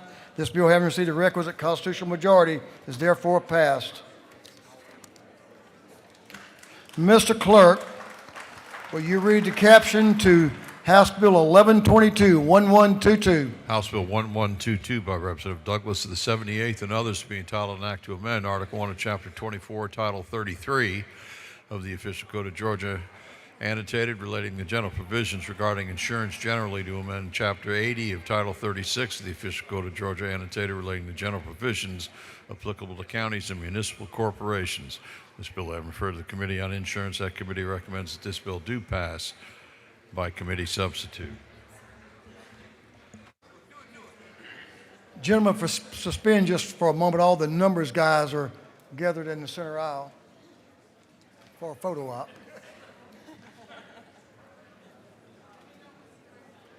They may autograph each other's bills, I'm not sure.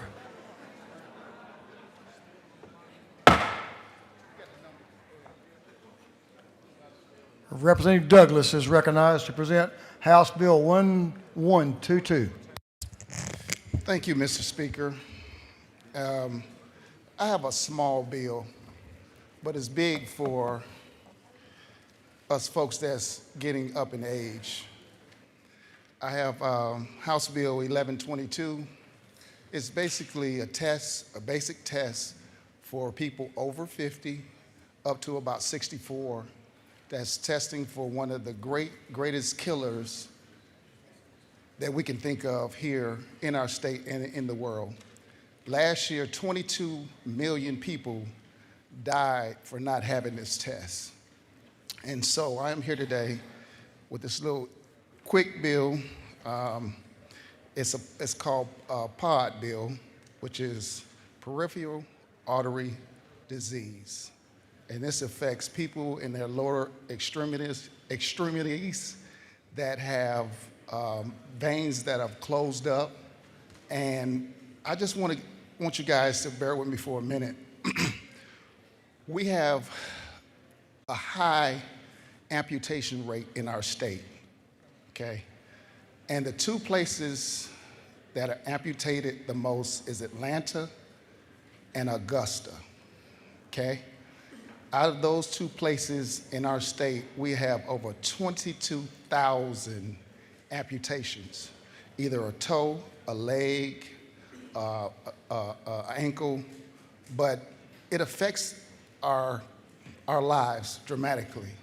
I don't know if you have a loved one or anybody that has had amputation, but it requires them to sometimes lose their homes or move to a home that has access for wheelchairs because they can't get around like they used to. Can you help me and put up this picture? I just want to tell you guys about a little story about my seatmate when I first got here, who taught me how to be a legislator when I was a freshman. And I learned so much from this guy, and I just wanted this house to appreciate what we have while we have it. Whew. Thank you. This guy taught me everything I need to know about being a legislator. He told me, don't come down in this well unless you have something to say. This is not a place where you come play. This is a place where we come and change lives and make our communities better. He said, so when you go down there, have something to say, or just don't go down there at all. And I've learned that, and his name was Mr. Wayne Howard. And if I can name this bill after him, if you guys would vote for it, I would call it the Wayne Howard bill, because if he had this, I guess, simple test, and the test is just like taking a blood pressure test, but it's around your ankle. And they just take the test, it takes every bit of 2 or 3 minutes, and you're done. And it gives them the ability to see if your arteries are clogged or are closing up, and you can save your toe, your leg, and it can prevent you from having a shorter life than what you already have.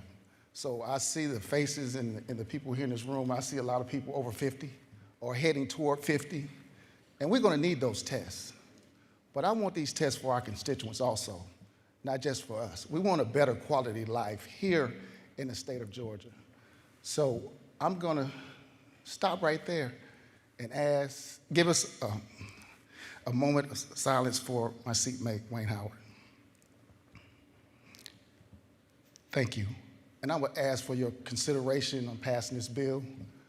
And thank you. Thank you, Mr. Speaker. Thank you, Chairman Hawkins, for allowing me to present this bill in your committee. And Mr. Speaker, I'll take any questions if you have any. I think that'd be appropriate. If I may also add, Representative Demetrius Douglas, that was a fine, fine man right there. Thank you. Knew him well, sat beside with him as well, and I know y'all sat close to the ante room at the back. Yes, sir. I know he persevered through some really difficult physical times to be here and do the people's work and represent those people he represented. And his father before him, Mr. Henry, was also a great legislator as well. Representative Hawkins, Chairman Hawkins, right up the center aisle, is recognized for a question. Thank you, Mr. Speaker. Does the gentleman yield? Yes, sir. Isn't it true that most of these amputations are caused by diabetes? That is true, sir. Does you further yield? Yes, sir. Isn't it true that a lot of these amputations could be avoided by early detection? Absolutely. And that's what your bill's doing. Absolutely. Thank you, sir, for the bill. Thank you, sir. Good bill. Representative Baker is recognized to your left. Representative Douglas. Thank you, Mr. Speaker. Does the gentleman yield? Yes, ma'am. Thank you. Could this bill help save money in the long run by catching problems early? Yes, ma'am. Thank you. Thank you for bringing this bill. Can I add to that? This test is only given once a year, okay? You only have to take it one time a year. You don't have to take it anymore. And it should help save lives and prevent the quality of life. Thank you for your question. Let's take two more, if the gentleman will oblige. Representative Glaze to your left, all the way around. Representative Glaze. Thank you, Mr. Speaker. Does the gentleman yield? Yes, ma'am. Is it not true that my father-in-law is one of the amputees in Atlanta, and his quality of life has substantially gone down? And isn't it true that maybe if he had early detection, we could have saved that leg, and he probably could have a better quality of life? And thank you for bringing the bill. Thank you, ma'am. Gentlemen, you have one more. I think you want to take this one. Yes, sir. Representative Carlton Howard, in the back to your left. Thank you, Mr. Speaker, and thank you, Representative, for the bill. Of course, we're grateful for the presentation, and I do like the bill for it. I was just thinking about it when you presented it and talked about it. Maybe I wouldn't be in this seat right now if we had this bill in place maybe years ago, before that disease captured my brother. So thank you so much for the bill. Thank you. Gentleman has no further questions. Thank you, and I'll ask for your consideration for this legislation, and I'll yield the will. Thank you for having the insight and the care to present this bill. We appreciate it. Is there any objection to the previous question being ordered? Hearing none, the previous question is ordered. Is there any objection to adopting the committee's substitute? Hearing none, the committee's substitute is adopted. Is there any objection to agreeing to the report of the committee, which was favorable to the passage of the bill? Hearing none, the report of the committee is agreed to. Shall this bill now pass? All in favor of the passage of the bill will vote yes. All those opposed will vote no. And Mr. Clerk will unlock the machine.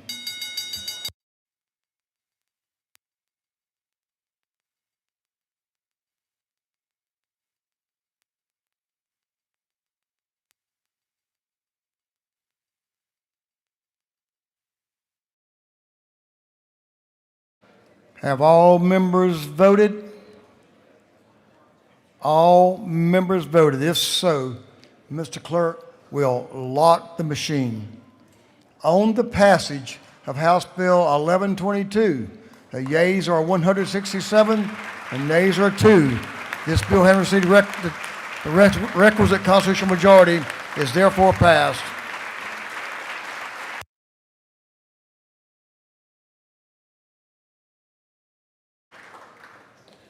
Well done, House. Mr. Clerk, will you read the caption of House Bill 1324, 1324? House Bill 1324 by Representative Ridley, the sixth, to be entitled an act to amend Article 4, Chapter 11, and Title 16 of the Official Code of Georgia Annotated relating to dangerous instrumentalities and practices so as to repeal the prohibition on possessing a silencer. This bill having referred to the Committee on Judiciary Non-Civil, that committee recommends that this bill do pass pursuant to Rules Committee substitute. Representative Jason Ridley is recognized to present House Bill 1324. Thank you, Mr. Speaker. Thank you, body. This is House Bill 1324 as a suppressor bill. I think I have talked to everybody in this house on both sides of the aisle and in the hallway about this bill. So currently right now, if you have a silencer or a suppressor, it's under the National Firearms Act. Whenever the tax stamp, the $200 tax stamp was canceled, you still have to have the tax stamp, you just don't have to pay the $200. They have filed lawsuits, so us and 16 other states have to kind of do a little preemption work in case that lawsuit goes through, because if it does, it comes off the National Firearms Act. So it'll come back down to the state. So all this bill does is just change that and set that up. If that lawsuit does happen, then it'll come down into the state, and we have to have that structured. Federal law still overrides state law, so right now you still got to go and you'll still have to get approved for it through the ATF. Each one of these has a serial number that's only assigned to you. It can't ever be sold unless you have it in a trust, and then it can just transfer those people in a trust. And Mr. Speaker, that's all the bill does. And I'll take a question if there is any, but I have talked to everybody about this bill. Well, let's, if you yield, we'll let you talk to Representative Berry again. To your left, about halfway back. Thank you, Mr. Speaker. The gentleman, you. Yes, sir. So I just have a question, because we've done a lot of good work in this body about school safety and then pushing forward meaningful solutions to end gun violence. What is the impetus behind this bill? Why do we need this bill? So this is already legal. You've always been able to have a suppressor. The problem is the lawsuit that's pending the federal government. If they take it off the National Firearms Act, which is a federal law that it has to be under, then it has to come down to the state, and us and 16 other states have to do this language in this bill in case that does happen. It doesn't expand it, it don't change, you still have to go through all the same process, nothing changes, it's just you have to change some language in the current law and the state law. Thank you. All right. Gentleman, yield. Representative Cannon, Park Cannon is recognized for a question. Thank you, Mr. Speaker. Do you yield? Yes, ma'am. So are you framing silencers as a ear protection method, knowing that they actually are less effective than earmuffs? Help me understand why this, why now? So a silencer, anytime you shoot a gun, you're going to lose some hearing. So if you're a hunter, you can't really have ear protection on, because then you can't hear if animals are coming or whatever. So with a silencer, and also you got to think about your neighbors if you're shooting. So with a silencer, it does not take all the sound off, and I've got some numbers that I can tell you. If you take a 30-06, anything like that, they've got somewhere around 160 to 177 decibels is what they put out whenever you shoot without a silencer. With one on there, it drops it down to about 125 to 135. So it's only about a 40% or a 40 decimal difference between having it on there and having it off, but it's enough to not hurt your hearing, and it's also enough that the sound, because it extends the barrel out, the sound's a little further away from you. So, thank you. Do you further yield? Yes. So is that a yes or a no? Yes. That was a yes? Yes. Okay, so you are considering this to be a hearing safety mechanism? Yes. Thank you. All right, Mr. Speaker, if there are no other questions, I yield the well. The gentleman's yielding the well. Now, we have a number of folks that have signed up to speak that are opposed, and I'm going to recognize there's 4 of you, Representative Al, Representative Panich, Representative Lisa Campbell, and Representative Jasmine Clark. Y'all are going to have 15 minutes to divide amongst yourselves, and then we also have a minority report and a chairman's report. Both of those will have 20 minutes. So I'm going to recognize Representative Al to take up to 15 minutes.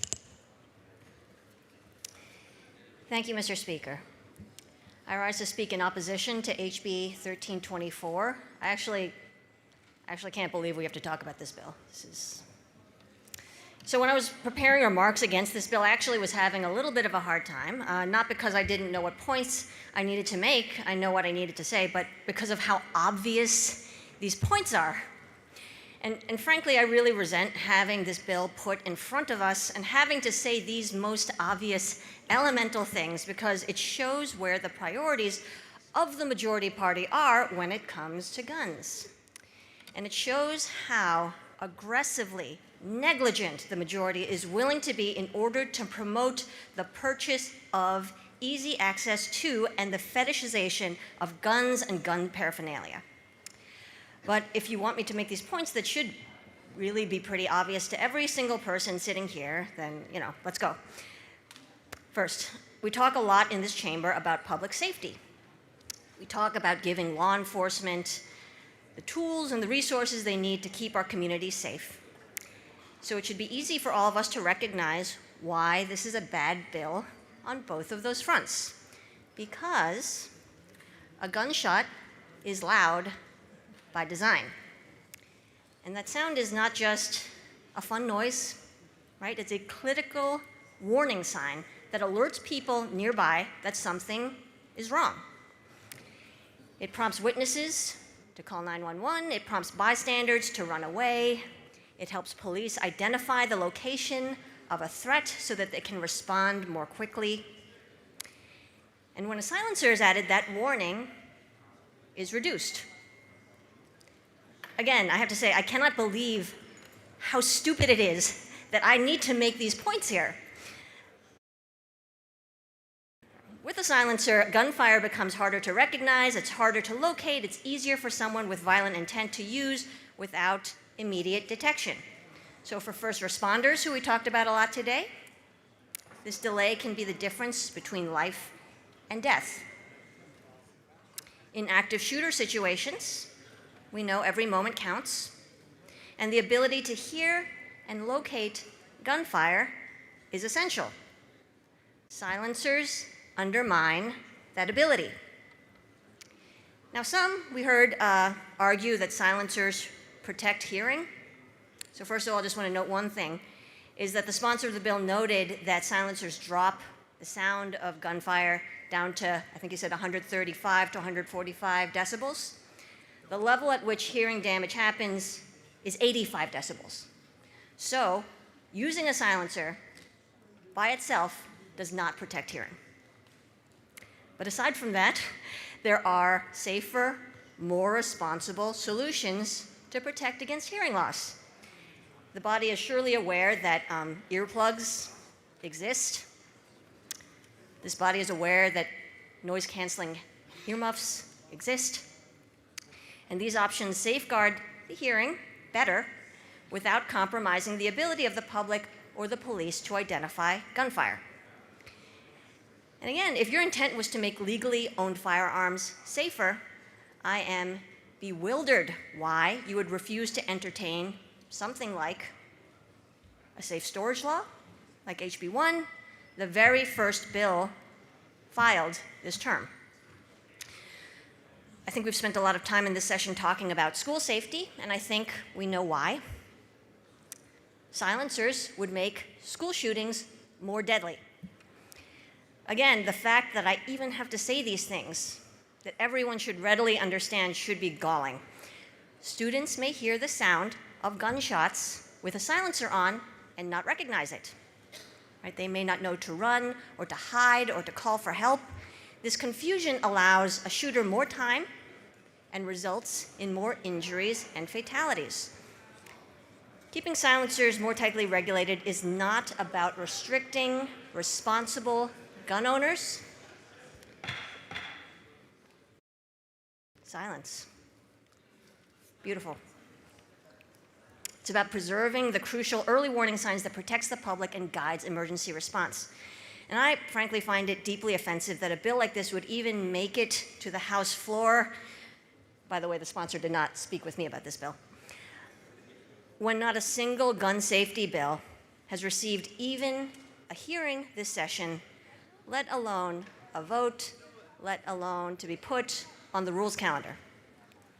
So with all apologies to the bill sponsor and the groups that conscripted him to carry it, I'm sorry, this is a dumb bill. But even more than that, it is a dangerous bill.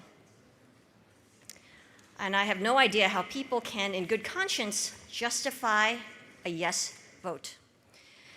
Protecting our communities means ensuring that when a gun is fired, everyone, especially those who need to act, can hear it. Thank you, Mr. Speaker. I yield the well. The lady is yielded the well. Representative Panich is recognized. You have about 10 minutes. Thank you. That you need to divide up, please. Thank you, Mr. Speaker. If y'all will vote no, you don't have to listen to my voice for the next 5 minutes, but hearing no takers, I'm going to continue. The sound of a gunshot is not just noise, it is a warning. It is a signal that tells people to run, to take cover, to call 911. It's what allows law enforcement to locate an active shooter and respond. When you suppress that sound, you suppress the community's ability to protect itself. On May 31st, 2019 in Virginia Beach, a gunman armed with a .45 caliber handgun fitted with a suppressor murdered 12 people in a government office building. A survivor of that massacre said she thought she was hearing a nail gun. She later said if it had been a regular gunshot, they would have known sooner. Even 30 or 60 seconds could have allowed more people to barricade, to hide, to survive. 30 seconds. That's the difference the silencer makes. I've heard the argument, frankly, it's the only argument, that silencers are merely hearing protection. But let's be honest with ourselves and with our constituents. There are already highly effective hearing protection options available to every hunter and sport shooter in this state. Earmuffs, earplugs, and sophisticated electronic ear protection that simultaneously amplifies ambient sound while blocking harmful noise. They protect your hearing without compromising anyone's safety. A silencer is the only form of, quote, hearing protection that also makes it harder for police to find you. I guess I should thank the majority party for giving us a talking point for the midterms, because the majority party is clearly choosing the convenience of hunters over law enforcement safety.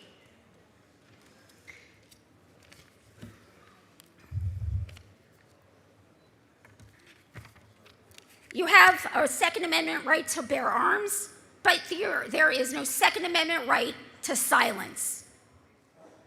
If you can't handle the sound of a gun, don't shoot one. There is no constitutional guarantee that your neighbors should not hear you fire a weapon.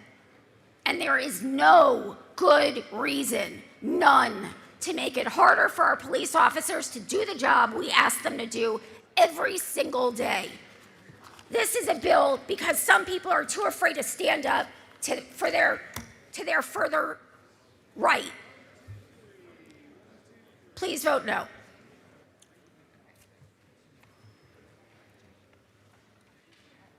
Representative Lisa Campbell is recognized. Have about 6 minutes. Okay, thank you. Thank you, Mr. Speaker.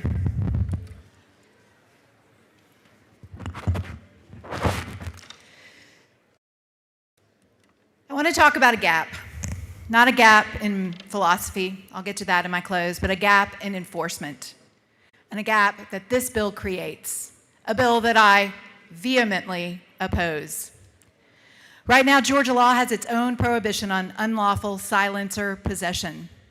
And that prohibition sits aside federal law, as you've just heard, the National Firearms Act, which requires registration, a background check, a $200 tax stamp, and a lengthy federal review process.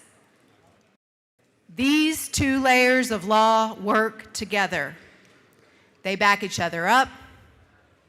When someone has a silencer they shouldn't have, state and federal law both apply, and that means we have two avenues for accountability. HB 1324 removes Georgia's layer And the bill's sponsors want you to think that's fine because we still have the federal law and it applies. And they're right, the federal law still applies. But what they're not saying and what we are saying is that the FBI and the ATF are not your county police department. Federal agencies set their own priorities, and these priorities involve large-scale terrorism, national drug networks, and organized crime.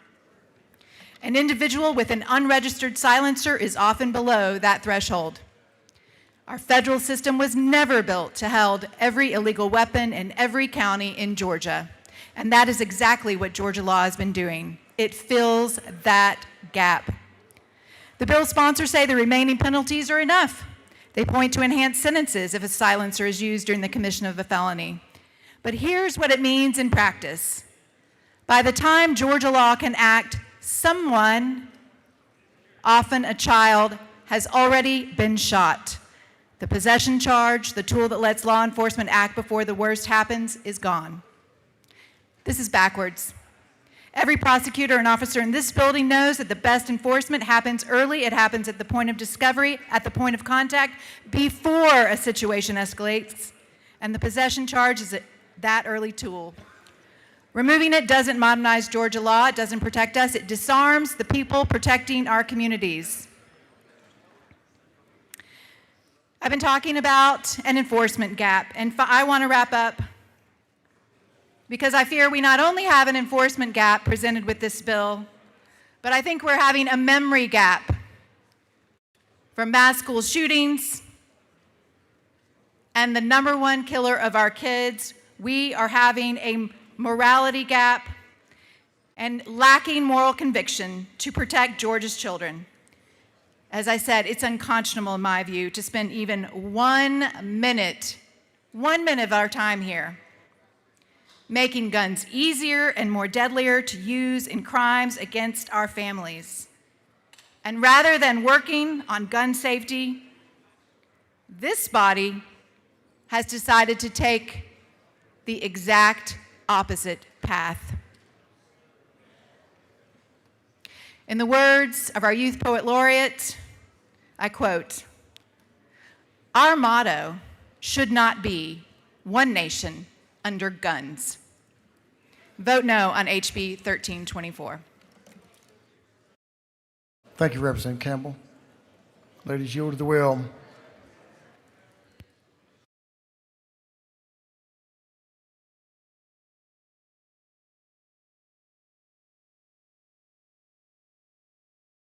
Is there any objection to the previous question being ordered?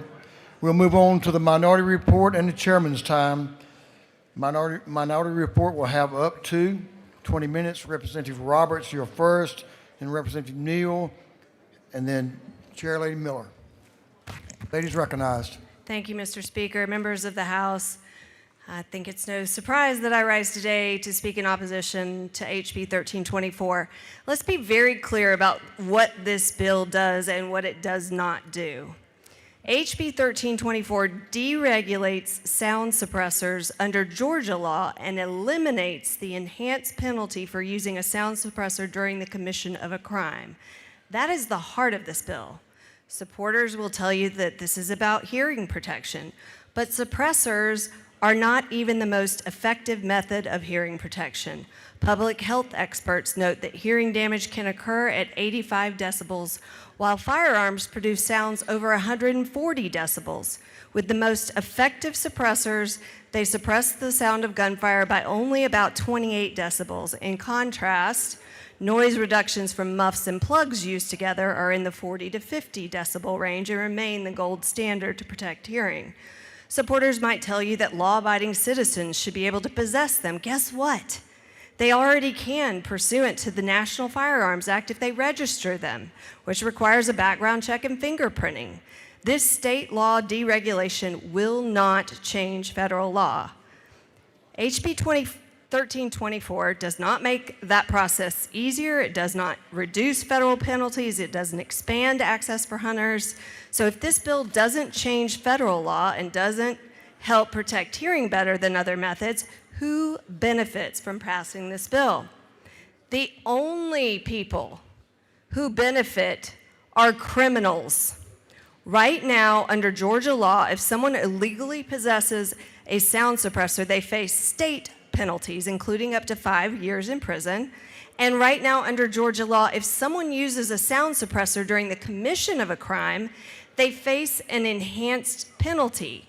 That enhanced penalty exists for a reason. Sound suppressors make it harder for law enforcement and bystanders to identify a shooter by masking muzzle flash and reducing the distinct sound of gunfire. And before you look at me and roll your eyes, I understand they do not completely silence a weapon. They diminish auditory detection and can delay response time. In an active shooting scenario, seconds matter, direction matters, sound matters.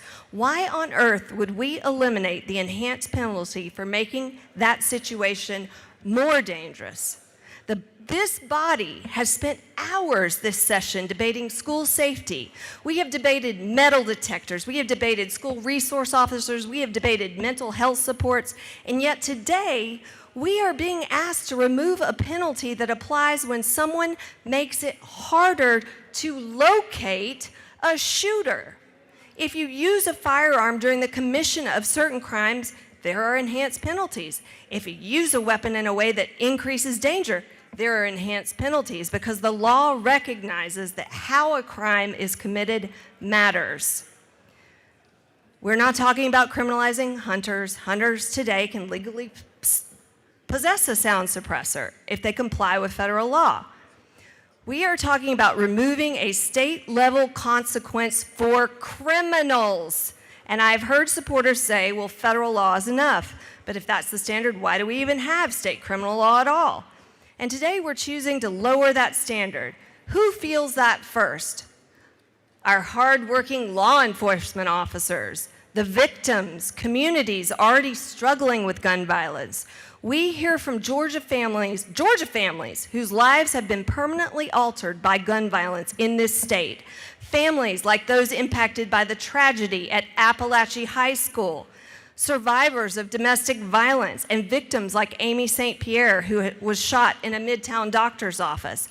And then we turn around and advance legislation that reduces penalties connected to the use of a device in the commission of a crime? What message does that send? The National Firearms Act has been on the books since 1934 and has made it difficult for dangerous individuals to obtain sound suppressors. In the Buffalo mass shooting in 2022, the shooter reportedly sought a silencer but couldn't obtain one because of existing laws. In Lewiston, Maine, in 2023, the shooter attempted to purchase a suppressor but was denied just weeks before killing 18 people. But when dangerous individuals do obtain suppressors, they have been used in targeted, deadly attacks. In the Virginia Beach mass shooting in 2019, the gunman used a suppressor while killing 12 people in a city building. Survivors reported they initially thought the noise was a nail gun, not gunfire, which delayed their response. That is exactly the danger suppressors create. And despite the regulations already in place, ATF recovered more than 400 silencers from crime scenes in 2023 alone. This is not a Second Amendment bill. Law-abiding citizens' constitutional rights are not dependent on eliminating enhanced penalties for criminals. This is not a hunting bill. Hunters already have a pathway, so if HB 324 passes, the only people who benefit are the criminals. A no vote will not remove deterrence without compelling public safety reason. HB 1324 does not make Georgia safer. It does not solve a problem. It creates one. If y'all want to vote for the criminals, taking away an enhanced penalty when they use it to commit a crime, vote yes. But the people of Georgia who have suffered gun violence for years because we keep expanding gun rights, this is a slap in the face to them. So please vote no. Ladies yield to the well. Representative Neal. Ladies recognized. 14 minutes, I'm sorry. Thank you to the Speaker, members of the House. Today I rise in opposition to House Bill 1324. I respect the author, but today I rise to speak about officer safety and about giving our law enforcement officers the best possible opportunity to save our children if they are ever forced to confront a school shooter or any shooter in or outside of a building. House Bill 1324 proposes to repeal Georgia's prohibition on possessing silencers by striking the definition in 1611-121 and revising several related sections of law. In plain terms, this bill moves Georgia away from its current protections and opens the door to broader civilian possession of firearm suppressors. Now, I want to be very clear about why I'm standing here today. This is not theoretical for me. I've served in law enforcement. I understand what it means when officers are responding to chaos, to gunfire, and to life and death situations where seconds matter. I've completed the active shooter training. It is loud, it is complicated, it's chaotic, it's stressful, and all we have to chase is the sound. The stress of gliding through school hallways and listening for the sound only is deafening. And when officers respond to an active shooter, one of the most important tools they have is the sound. The sound of gunfire helps officers determine where the shooter is, what direction the shots are coming from, and how fast they must move to stop the threat. It also helps students and others find their way out of harm's way and into safety. In committee, I said something that may sound blunt, but it's the truth. If someone cannot handle listening to gunfire, they probably should not engage in the sport of shooting. Because when you decide to shoot a firearm, the sound is part of that responsibility. It is an unfortunate reality, but it is also an occupational hazard of shooting. Now, I understand the argument being made, and I know some suppressors do not truly silence a firearm. And you can still hear gunshots, especially with higher caliber rifles. And that is true, but let's be honest about something. Even when muffled, any attempt to reduce the sound of gunfire creates an officer safety concern. Because in a real emergency, thank you, officers are not standing calmly by on a range with ear protection. They are running toward danger through hallways, buildings, through confusion, trying to locate the source. And the louder that sound is, the faster they can find the threat. I have had law enforcement officers reach out to me about this bill, and what they told me was simple. They would prefer that we not move forward with this change because they want gunfire to remain loud and identifiable so they can locate a shooter faster, no matter the circumstances, inside or outside. Members, when the people who run towards danger for a living tell us something affects their safety, we should listen. Now, the author mentioned that this bill is really about hunters and protecting hearing as well. And if that were truly the goal, perhaps the legislation could be specifically carved out and tailored to hunters. But that's not what this bill does. This is a bigger policy change. And I say this as someone who is a frequent shooter myself. I'm used to the sound by now. And when you shoot regularly, you become accustomed to the sound of gunfire. It no longer overwhelms you. And responsible shooters use ear protection, proper ear protection, when they're on the range or while hunting. But public policy cannot be written solely around comfort or convenience. It must be written around public safety. Let me give you a real-world example that I gave in committee. During the first assassination attempt of the current president, it took just 4 seconds for local law enforcement to locate the shooter and return fire. 4 seconds. And it took approximately 12 seconds for the federal authorities to neutralize that threat. That's 16 seconds. That response time mattered. Now imagine if identifying the direction of those shots had taken longer. Imagine if locating that shooter had been delayed. Seconds can become minutes, and when we're talking about an active shooter situation, especially in a school or outside, minutes can save lives. Now, members, we have to ask ourselves a serious question. Does making gunfire harder to detect help law enforcement stop a shooter faster? Or does it give bad actors an advantage? Because while this bill may be framed around sporting use, we cannot ignore how tools can be misused by people with violent intent. Policies that reduce the ability of law enforcement to quickly locate a shooter put officers at risk and potentially your children at risk. And that risk is not a risk that I'm willing to take. So It is our job to make sure that if the worst day ever comes, if an officer is racing down any hallway trying to stop a shooter, we have given them every possible advantage to locate that threat immediately, not fewer. Every advantage for officer safety, for the protection of our communities, and most importantly, for the safety of our children. And for those reasons, Mr. Speaker, I respectfully urge this body to vote no. I yield the well. Ladies, yield to the will. Chair Miller, you have about 8 minutes, ma'am. Ladies recognized. Thank you, Mr. Speaker. I rise obviously in opposition to my colleague's bill. I think as we talk about the effect of silencers, you understand why there are so many regulations on them at the federal level. They are inherently dangerous in the context of public safety. Now, I was a prosecutor. I've talked about this before for many years before I came down to this body. I was a homicide prosecutor. Everybody in this room knows and understands that the #1 killer of children is what? Guns. And so it tracks that the vast majority of the cases that I handled as a homicide prosecutor dealt with guns. And when you are putting together a case against a person who has used a gun to kill a child, to kill a wife, to kill a father, you rely on a lot of things that happen on the scene. Number one, you rely on eyewitnesses. Eyewitnesses. Can everybody say eyewitnesses?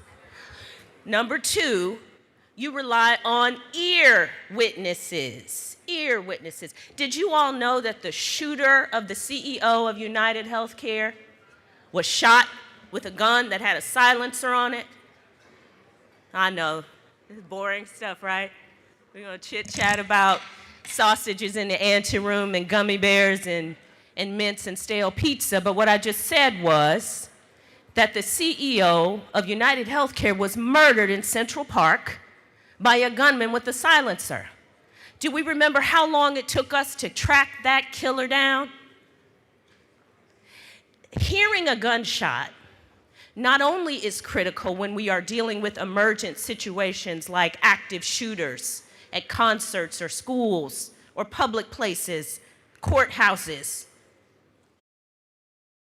It is also important when you are trying to build a case and solve crime, because sometimes there are no eyewitnesses and all you have are gunshots that rang out at a certain time at night. So I would ask you that as we consider the comfort of hunters, and I am truly empathetic to that. I want hunters to wear ear gear. I don't want their ears to be harmed. I want y'all to understand that unless some police officer organization or some prosecutor organization came down here and told y'all that it makes public safety easier if we loosen silencers, then why on earth would anybody support something like this? It's all fun and games until somebody you know gets hurt, until it's your child. Has anyone here ever attended an autopsy of a child whose body was ripped to shreds by a gun and tried to catch that bad guy who did it? Yeah. You need all the evidence you can get, don't you? Yeah. For that reason, Mr. Speaker, I'm going to yield the well. I'm going to ask that if you care about public safety, if you're unwilling to do something to promote sensible gun ownership, that's on y'all. Y'all the majority. Y'all set the agenda. Y'all don't find it important enough to do. That's not on me. That's on you. I would ask respectfully that you don't make it harder for police officers to catch bad guys, and you don't make it harder for prosecutors to send murderers where they belong. With that, I yield the well. Lady has yielded the well. That completes our minority report. I believe we have waived the chairman's time. The gentleman has waived the chairman's time. The previous question is ordered. Is there any objection to adopting the substitute offered by the Committee on Rules? Hearing none, the Rules Committee substitute is adopted. Is there any objection to agreeing to the report of the committee, which was favorable to the passage of the bill? Hearing none, the report of the committee is agreed to. Shall this bill now pass? All in favor of the passage of the bill will vote yes. All those opposed will vote no. And Mr. Clerk will unlock the machine.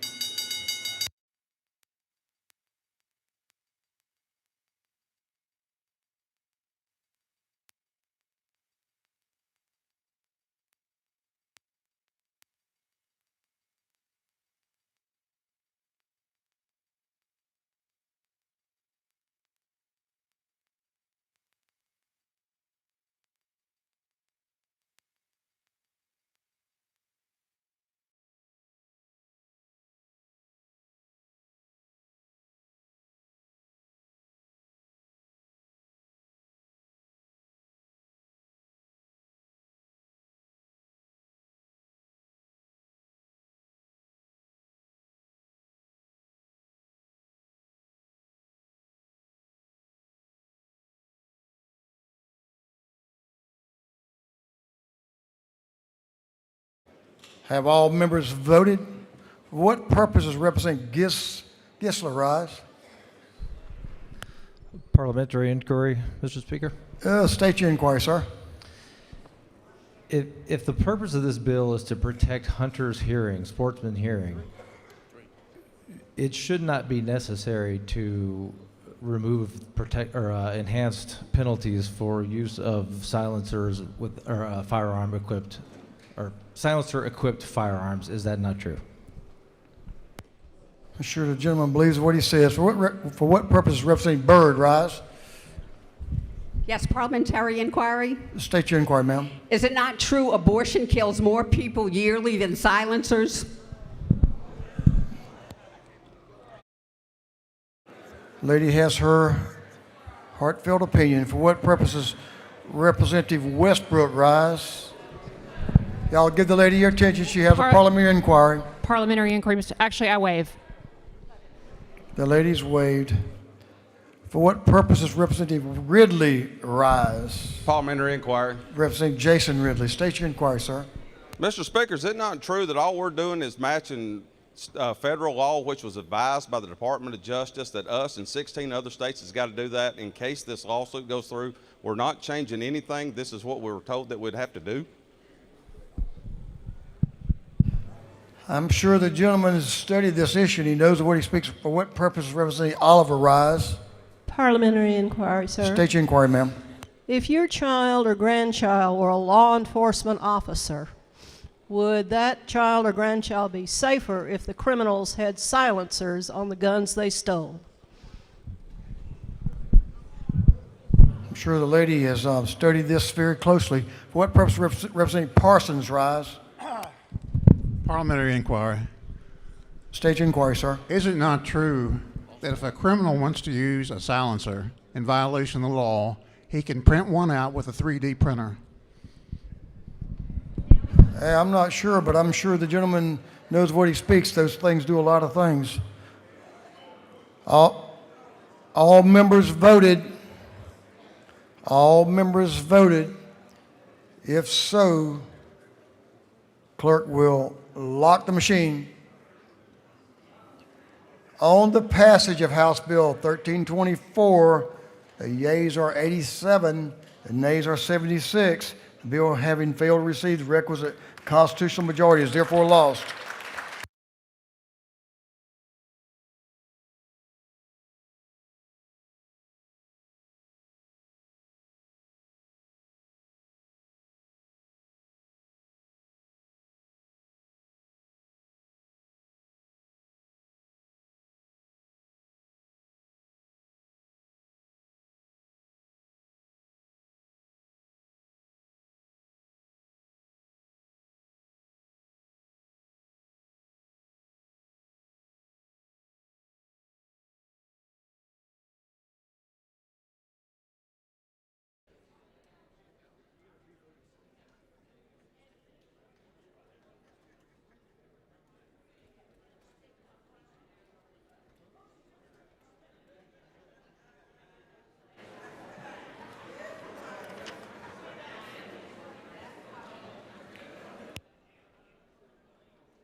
Mr. Clerk will read the caption to House Bill 892. House Bill 892 by Representative Holcomb of the 101st and others, to be entitled an act to amend Article 1 of Chapter 24A of Title 43, the official code of Georgia annotated, relating to massage therapy practice generally, so as to prohibit massage therapy businesses from operating during certain set hours. This bill has been referred to the Committee on Regulated Industries. That committee recommends that this bill do pass by committee substitute.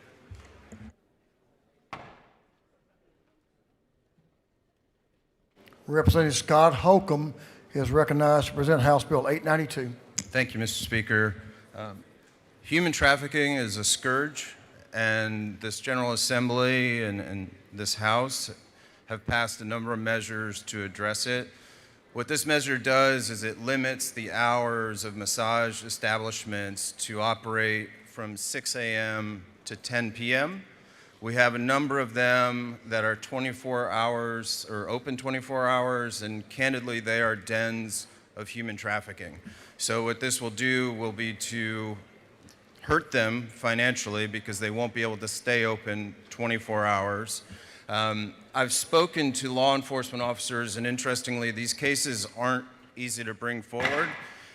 They require considerable manpower to investigate, and it also puts the officers in situations that are really uncomfortable. And so this is just another way, another lever that we can apply to try to address human trafficking. And I have several spas that are open 24 hours, and we know what's happening there.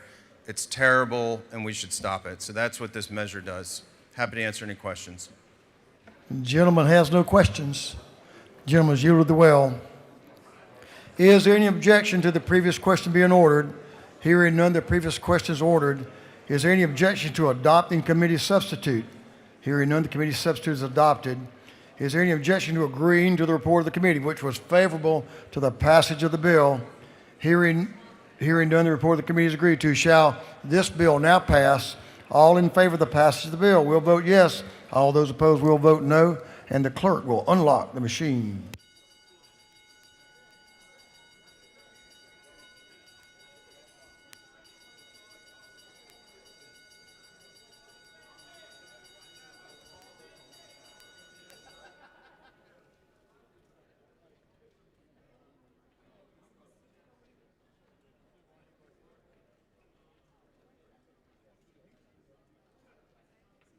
Have all members voted?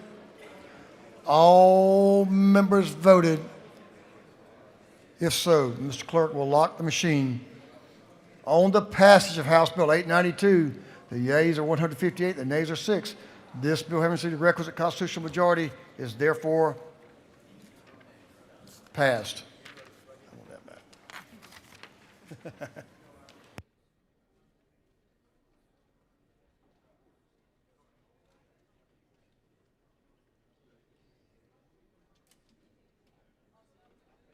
Members, if you'll come into the chamber, we're going to have our road naming bill. Come in and give Chairman Jaspers your attention, please. Mr. Clerk, will you read the caption to House Resolution 1300?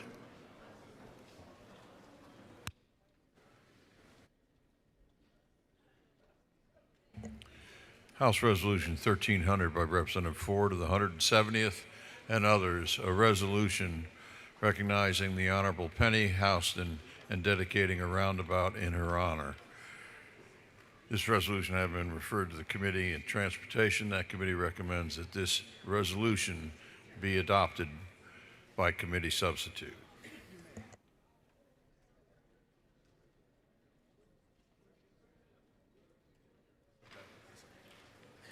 Chairman of Transportation, Representative Rick Jaspers, is recognized to present the road naming resolution. Okay, members.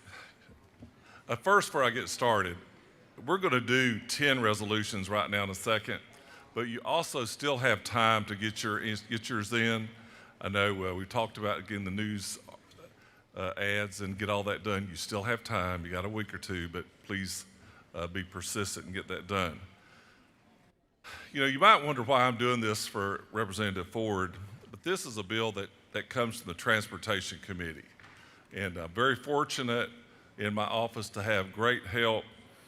Danny Nicholas, who's our policy analyst, Carmen Champion, Elliot Atkins are in my office, who've helped many of you do your road dedications, and I really appreciate their work.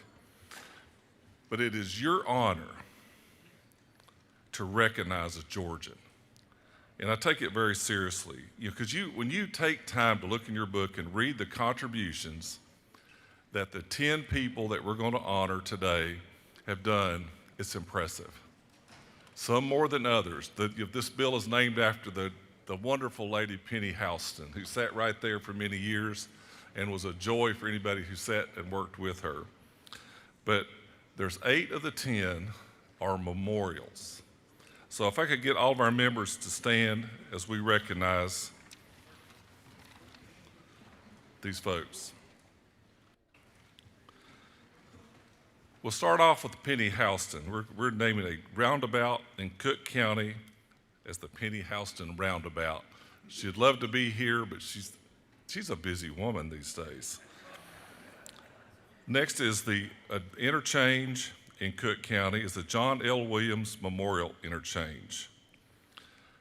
Then a bridge in Chattahoochee River, on the Chattahoochee River in Cobb County is the John A. Williams Memorial Bridge. An interchange in Cherokee County is the Kara Jaden Atkins Memorial Interchange. A bridge in Douglas County is the Andrew Drew Keith Slay Memorial Bridge. An interchange in Cook County is the William Brown Lovett Memorial Interchange. A portion of US 78 in Augusta and Richmond County is Master Sergeant Gary L. Gordon Memorial Highway. A bridge in Clinch County is the Edna Sermons Sissons Memorial Bridge. And the intersection in Paulding County is the Xander Trayon Watley Memorial Intersection. And lastly, an interchange in Twiggs County for Representative Bubber Epps Interchange. Members, thank you for taking this role serious. We have that great opportunity to recognize Georgians. And we'll just pause for just a moment of silence in the 8 people who this memorial for. Thank you, members. Thank you, Speaker. I yield the wheel. Thank you, Mr. Chairman. Some excellent names and road namings honoring these folks. Is there any objection to the previous question being ordered? Hearing none, the previous question is ordered. Is there any objection to adopting the committee substitute? Hearing none, the committee substitute is adopted. Is there any objection to agreeing to the report of the committee, which was favorable to the adoption of the resolution? Hearing none, the report of the committee is agreed to. Shall this resolution now be adopted? All in favor of the adoption of the resolution will vote yes. All those opposed will vote no. And Mr. Clerk will unlock the machine.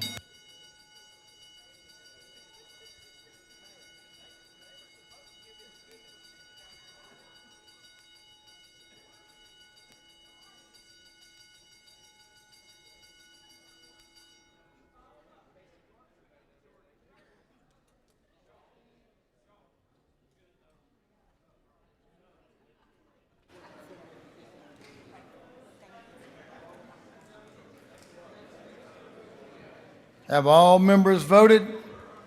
All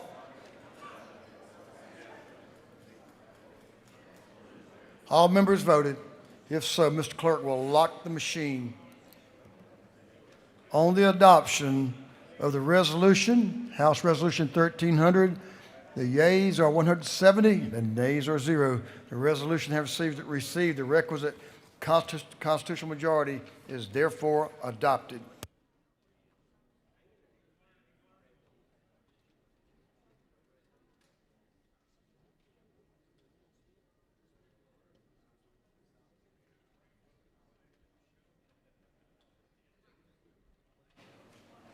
That's pretty cool. I just was reminded that Penny Houston's district was 170.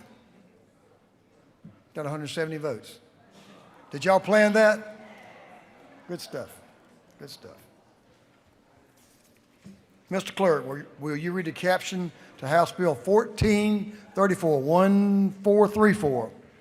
House Bill 1434 by Representative Jenkins and the 136 to be entitled an act to amend Chapter 3, Title 6 of the Official Code of Georgia annotated relating to powers of local governments as to air facilities so as to provide for identification of airports affected areas. This bill has been referred to the Committee on Transportation. That committee recommends that this bill do pass by committee substitute. Representative David Jenkins is recognized to present the bill. The gentleman is recognized.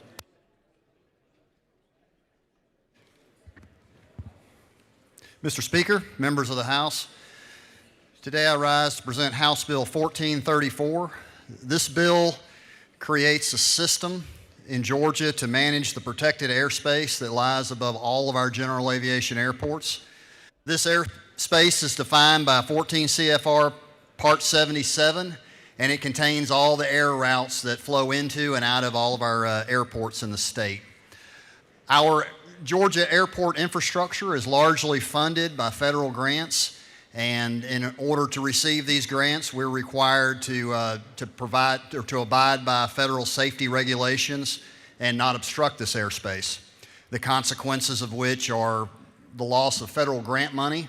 It could also cost the loss of infrastructure, causing runways to be shortened, moved, or closed. So basically what this legislation does is it requires the airport to notify adjacent counties and cities that this airspace lies above.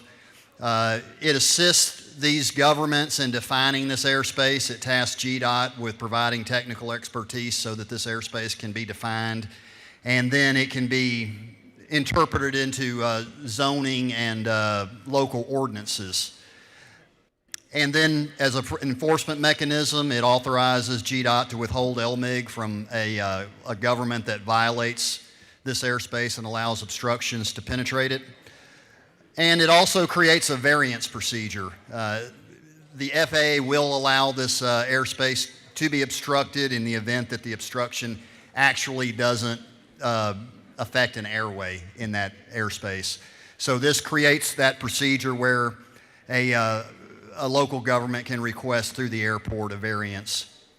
This measure was brought by over 100 Georgia airports represented by 2 trade organizations. Measures like this have been passed by 47 of 50 states. All surrounding states have adopted a management procedure to manage this airspace. This is a proactive management tool that will encourage maximum economic development around our state's airports and protect our valuable airport infrastructure. That concludes my presentation. I stand for your questions. The gentleman yield to a question from Representative Jaspers to your right. I will. Thank you. Does the gentleman yield? I do yield. Is it not true that you have taken what is a very complex issue that has really plagued our local airports, all of them, for many years, worked very hard to come up with a sustainable solution, and I think a very reasonable one for those airports? Well, I appreciate your kind words. Thank you, sir. Our Transportation Committee thanks you for taking this on and solving this problem. Thank you, sir. The gentleman knows a little bit about air travel. You have no further questions? All right, I yield the well. Gentlemen, yield the well. Is there any objection to the previous question being ordered? Hearing none, the previous question is ordered. Is there any objection to adopting the committee's substitute? Hearing none, the committee's substitute is adopted. Is there any objection to agreeing to the report of the committee, which is favorable to the passage of the bill? Hearing none, the report of the committee is agreed to. Shall this bill now pass? All in favor of the passage of the bill will vote yes. All those opposed will vote no. And Mr. Clerk will unlock the machine.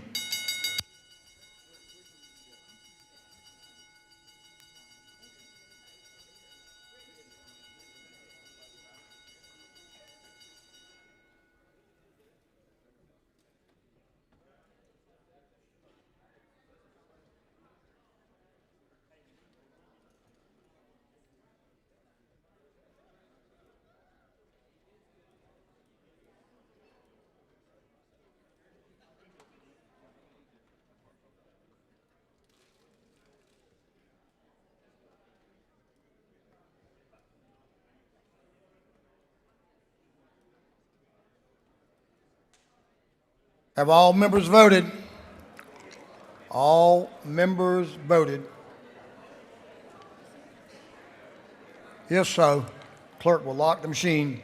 On the passage of House Bill 1434, the yeas are 170, nays are 0. This bill, having received the requisite constitutional majority, is therefore passed.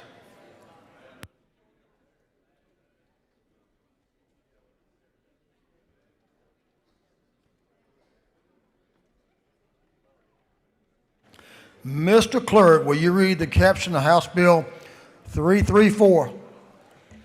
House Bill 334 by Representative Crawford of the 89th and others be entitled an act to amend Article 7 of Chapter 4, Title 49 of the Official Code of Georgia Annotated relating to medical assistance generally so as to require the Department of Community Health to conduct an annual review of medications and treatment for sickle cell disease for Medicaid recipients. This bill then referred to the Committee on Public and Community Health. That committee recommends that this bill do pass. Representative Omari Crawford is recognized to present the bill. The gentleman is recognized. Thank you, Mr. Speaker. Friends, today I present to you House Bill 334. Thank you.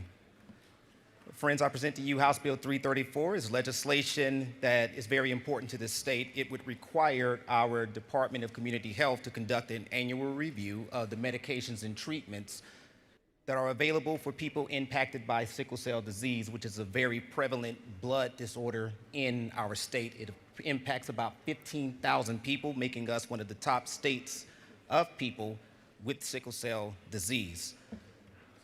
What it would do is allow input from experts, people impacted, and doctors to look at the medications that are prescribed as our treatments evolve to treat sickle cell. This is legislation that matches the governor's efforts to address sickle cell disease. It was heard by people from the Department of Community Health, and they support the legislation, and I'm asking you to do that as well. So I'm asking for your favorable support. That's the bill, and at this time, I'll stand for any questions if there are any. You have a couple. Representative Drenner to your left is recognized for a question. Thank you, Mr. Speaker. Does the gentleman yield? Yes, I do, for my friend. Isn't it true that the Speaker says frequently that a story not told is soon forgotten? And this is really the story of former Representative Gloria Frazier, who championed this bill repeatedly.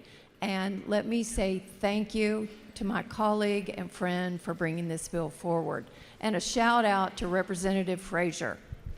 Thank you. Representative Frazier was a sickle cell advocate, and I'm happy to carry the baton forward. Thank you.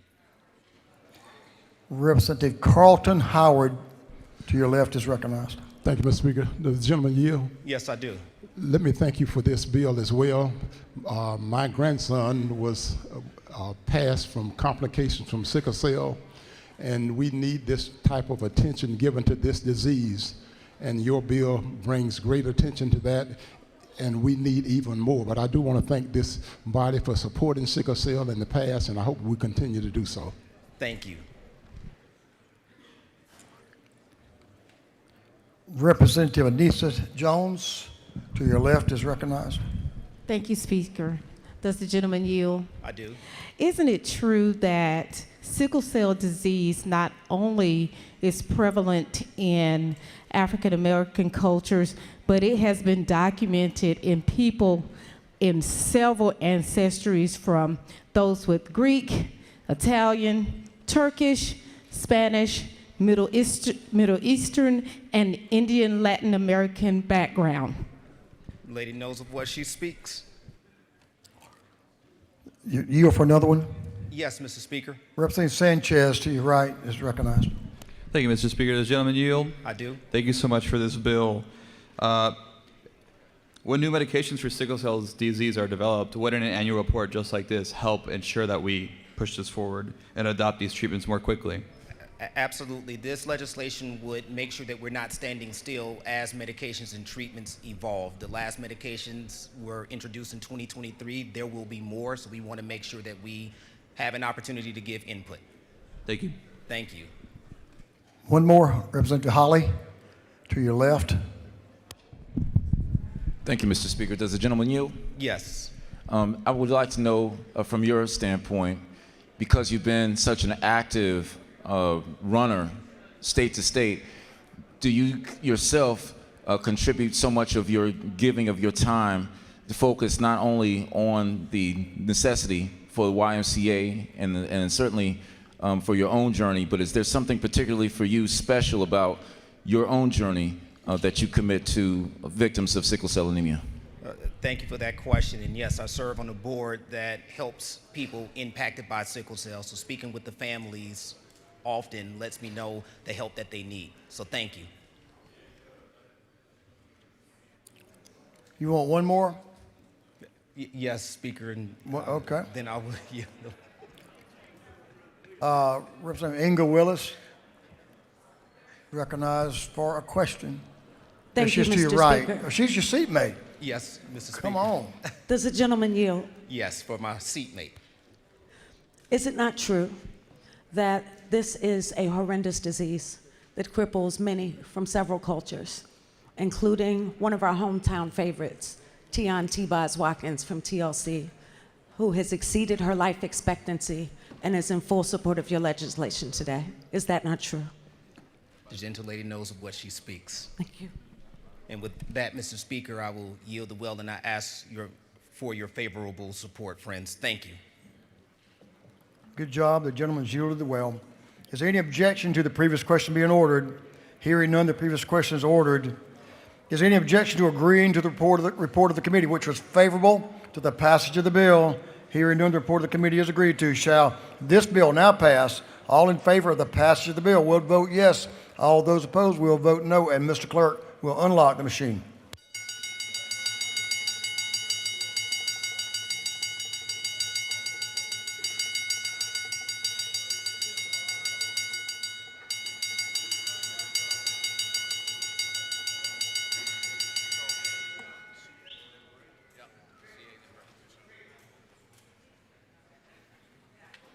Have all members voted? All members voted. If so, Mr. Clerk will lock the machine. On the passage of House Bill 334, the yeas are 159, the nays are 7. This bill, having received the requisite constitutional majority, is therefore passed. All right, members, we're going to take up, congratulations. And thanks to our former Representative Gloria Frazier, she always did a really good job of being supportive and advocating for sickle cell. And this body has invested lots of dollars, especially in the Augusta, with the Medical College of Georgia and the research they're doing there. Done great work. So thank you, Representative Crawford. We're going to take up this one, then we're going to take a break. Mr. Clerk, will you read the title? Excuse me. I should take a break now, I guess. Mr. Clerk, will you read the caption to House Resolution 1000? House Resolution 1000 by Representative Administration of the 104th and others, proposing an amendment to the Constitution so as to eliminate the ad valorem tax assessment on certain timber at sale or harvest. This resolution has been referred to the Committee on Ways and Means. That committee recommends that this resolution be adopted by committee substitute.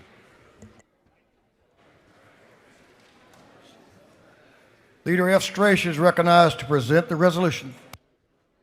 Thank you, Mr. Speaker. Ladies and gentlemen of the House, I bring to you tonight H.R. 1000, a constitutional amendment addressing a reform to the severance tax that we have in Georgia. I want to begin by thanking the chairman of Banks and Banking, who carried H.R. 96 in 2024 and has been a tireless advocate on this issue. Georgia is a national leader in forestry, and the timber industry is a cornerstone of our state's economy. Over the past year, Georgia timber farmers have faced severe economic hardship across the state.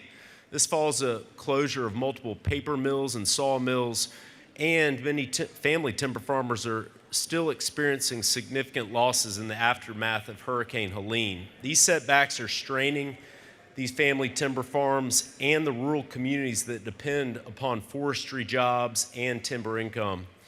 I've introduced House Resolution 1000, which is a bipartisan measure to propose a constitutional amendment to eliminate the ad valorem tax assessment on standing timber at harvest or sale when that timber comes from a qualified conservation use land. This is CUVA, FLIPA, or another qualified classification. The relief is tied to an active covenant requiring the owner to keep the property in forest land conservation use. As many timber farmers are deciding right now whether they can afford to remain in operation, this resolution provides an incentive to keep family timber farms in production by limiting the benefit to land kept in conservation use. Now, a concern that's been raised in the past on this measure is the impact to local governments and local school districts. They, through this measure, will be reimbursed as a backfill from any resulting revenue loss if this constitutional amendment is made effective. House Resolution 1000 is a targeted, necessary step to support Georgia's timber family farms and to protect our rural communities while also keeping our forest land in long-term conservation use. I have a letter that I put out on the desk from the Georgia Forestry Association providing some very helpful details. It looks like this. And also, I have, just for your recollection, we passed a very similar measure in 2024, H.R. 96, which passed almost unanimously. Mr. Speaker, I'd be happy to answer any questions. Gentleman yield for a question. Representative Park Cannon is recognized for a question to your left, right in front of you. Thank you, Mr. Speaker. Do you yield? Yes, ma'am. How much would this cost the state? So the fiscal note is $10 million to $12 million, which I'll note is almost half of what the fiscal note was for the bill that that members voted for in 2024. I'll yield for one more question. Representative Chairman Dickey, to your right, is recognized for a question. Does the gentleman yield? Yes, sir. Thank you for bringing this bill. Is it not true that relieving landowners of this tax would better enable them to pay the higher cost of reforestation that is essential to keep our forest industry strong and going for the next future? And so thank you for this help for the long-term viability of our state's forest. Yeah, thank you, Mr. Chairman, for the question. Payment of this tax is unique. No other farming product is taxed like timber is taxed in Georgia right now. I believe that this is a necessary reform. It also makes sense. If the land is in conservation use, there's going to be replanting that occurs. It's consistent that we would not tax at the time timber is harvested. With that, Mr. Speaker, I know that we're up on the dinner break. I'll yield the well and ask for the body's favorable consideration. Gentlemen, yield the well. We have a couple of folks signed up to speak in favor. We'll give you up to 15 minutes, not each, total. Representative Buckner, you lead it off. Then Representative Williams and Representative Glaze. Ladies recognized. Give the lady your attention, please. Thank you, Mr. Speaker. Ladies and gentlemen, I feel like we need a little levity, so I'm thinking that some of you may have watched Golden Girls sometime in your life, and you might remember Sophia, and her favorite line was, "Let me tell you a story." And then she would say, "Picture this." So let me tell you a story. The year was 2008, and FLIPA passed. And FLIPA is the Forest Land Protection Act. And as most bills, it was mostly good. But there were some things that were in the bill that have caused us a little bit of heartburn. It was aimed at preventing the conversion of working forest land into commercial developments. And it provided much needed tax relief so that tree farmers, of which are individuals, they're not big companies, 94% of all the forest land in Georgia is individually family owned. But it was designed in a way to help them be able to continue to afford to plant, grow, and harvest trees. And to receive the FLIPA tax savings, there was a severance tax added, so that when you cut your trees, you had your harvested timber, you would have to pay the severance tax. Now, the severance tax is based on things removed from the land. But it's a little bit unfair because trees are the only thing that we have severance taxes for in Georgia, especially when you compare them to agricultural products. Blueberries, when you take them off the bush and they're severed, are not taxed. Corn is not taxed. No agricultural product that is severed from the ground or from the land is taxed. So picture this. When trees are cut, the severance tax is then charged at 100% of the value. Now, other taxes are usually 40%.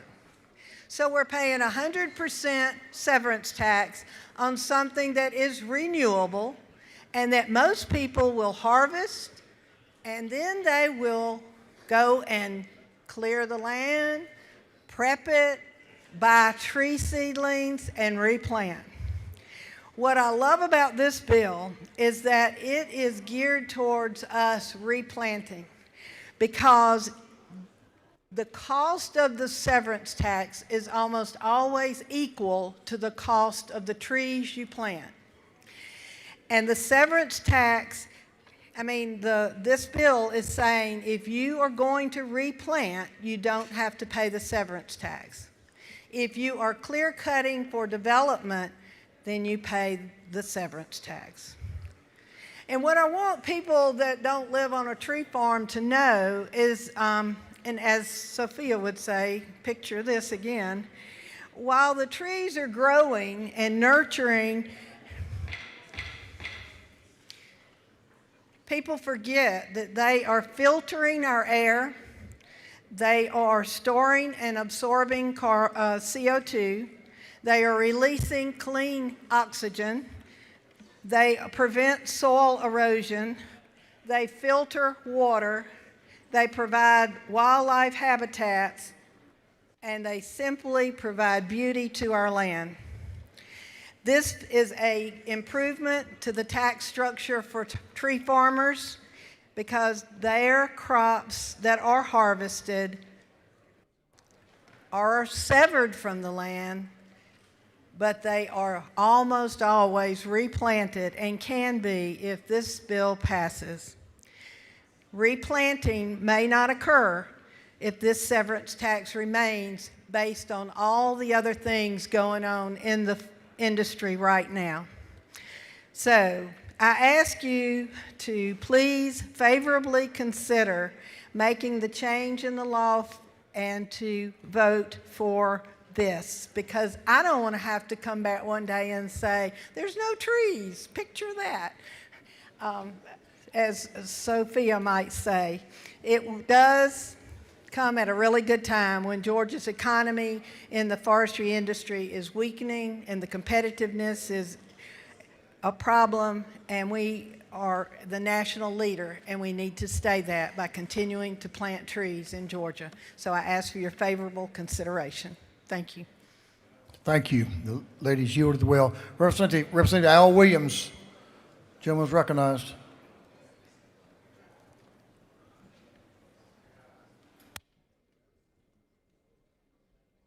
Thank you, Mr. Speaker.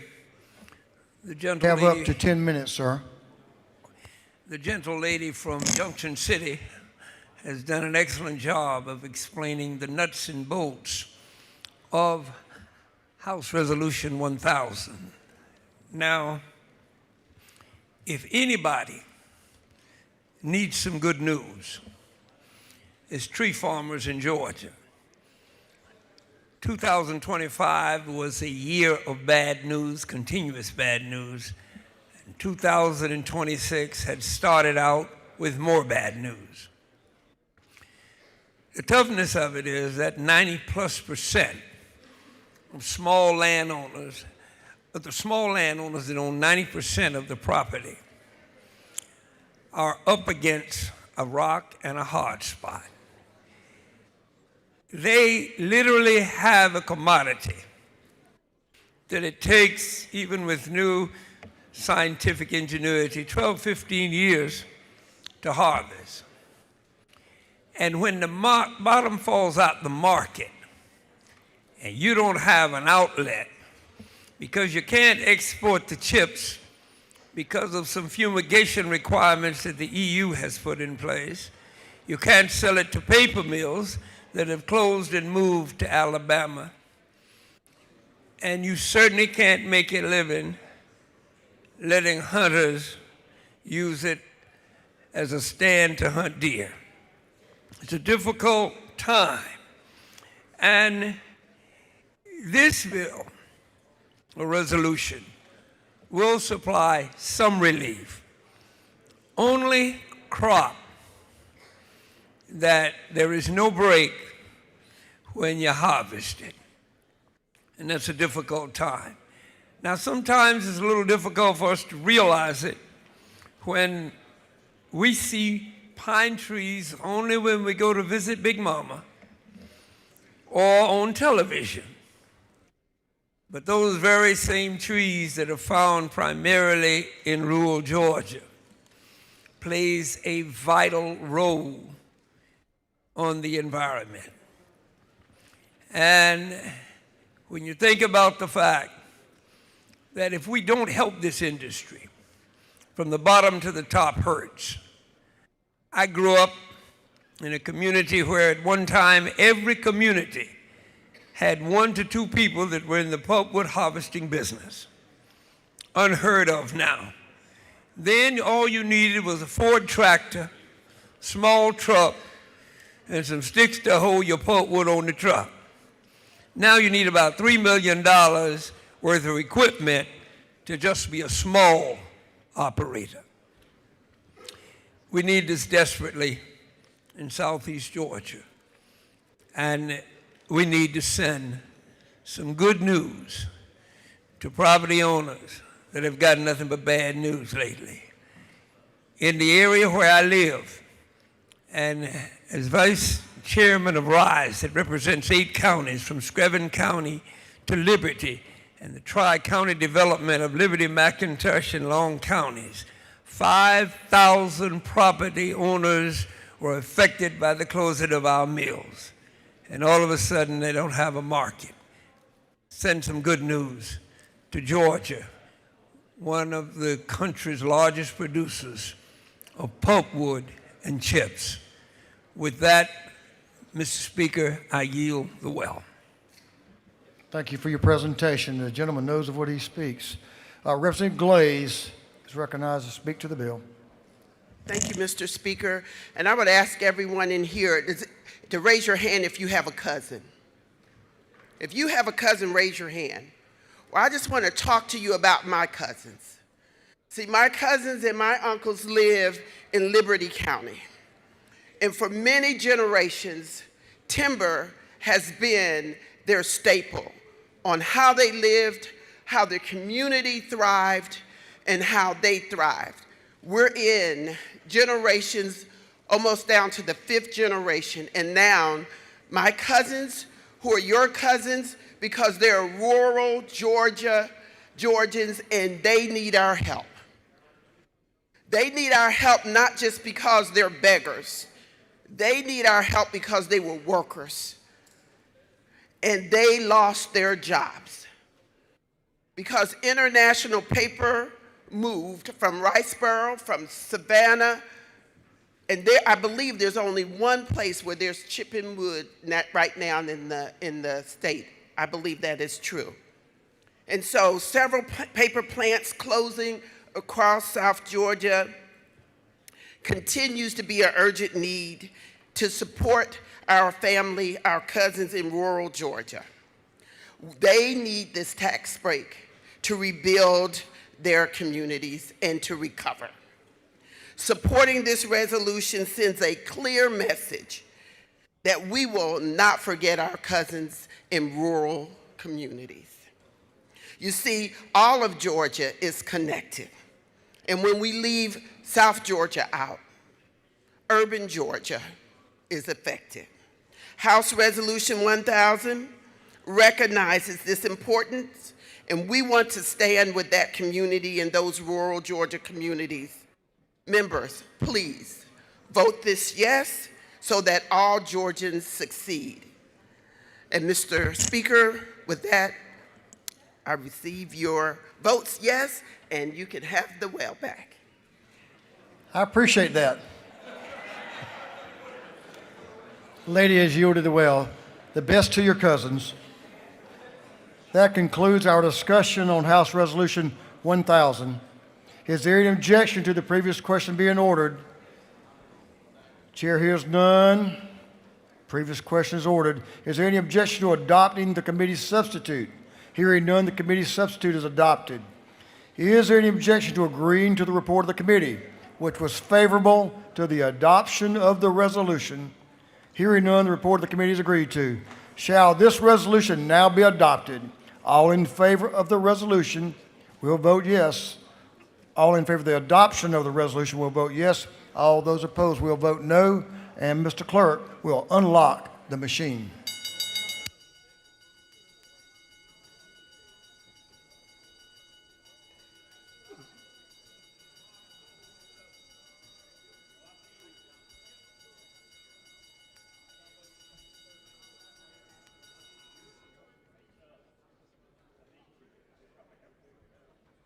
Have all members voted? All members voted. For what purposes? Representative Jason Ridley, rise. Parliamentary inquiry. State your inquiry. Mr. Speaker, do you think if we made suppressors out of wood, I could get this many votes on the next bill? Possibly. Chance of slim and none for you. For what purposes, Representative Stinson, rise? Parliamentary inquiry, Mr. Speaker. State your inquiry, ma'am. Mr. Speaker, is it not true that International Papers is housed in Oglethorpe, Georgia, which is in House District 150, which is still going strong, but even though that facility is still open and employing workers, I sympathize with other parts of the state of Georgia, and so I proudly support this bill. Isn't that not true, Mr. Speaker? I know the lady knows what she speaks, and she's a good neighbor, and thanks for being that. All members voted. If so, Mr. Clerk will lock the machine. On the adoption of House Resolution 1000, the yeas are 166. The nays are 4. The resolution, having received the requisite constitutional majority, is therefore adopted. Thank you, members.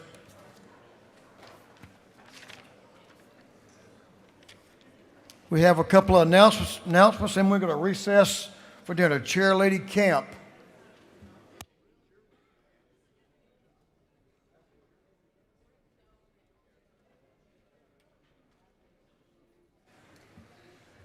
Thank you, Mr. Speaker.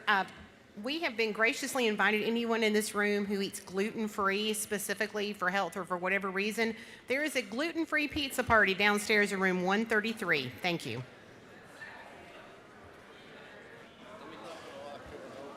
Is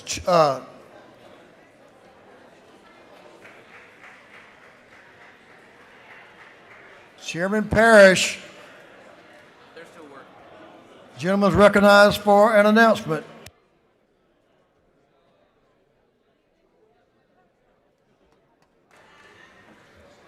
Thank you, Mr. Speaker. I'd like to ask the members of the Rules Committee to meet me in 341 at 6:30. 6:30, room 341. Thank you.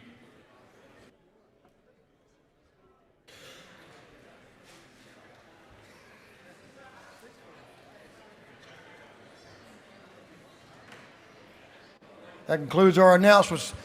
Members, y'all have everything you need to know about the remainder of the next hour for dinner, supper on your email. But we will be standing in recess until 6:45. 6:45.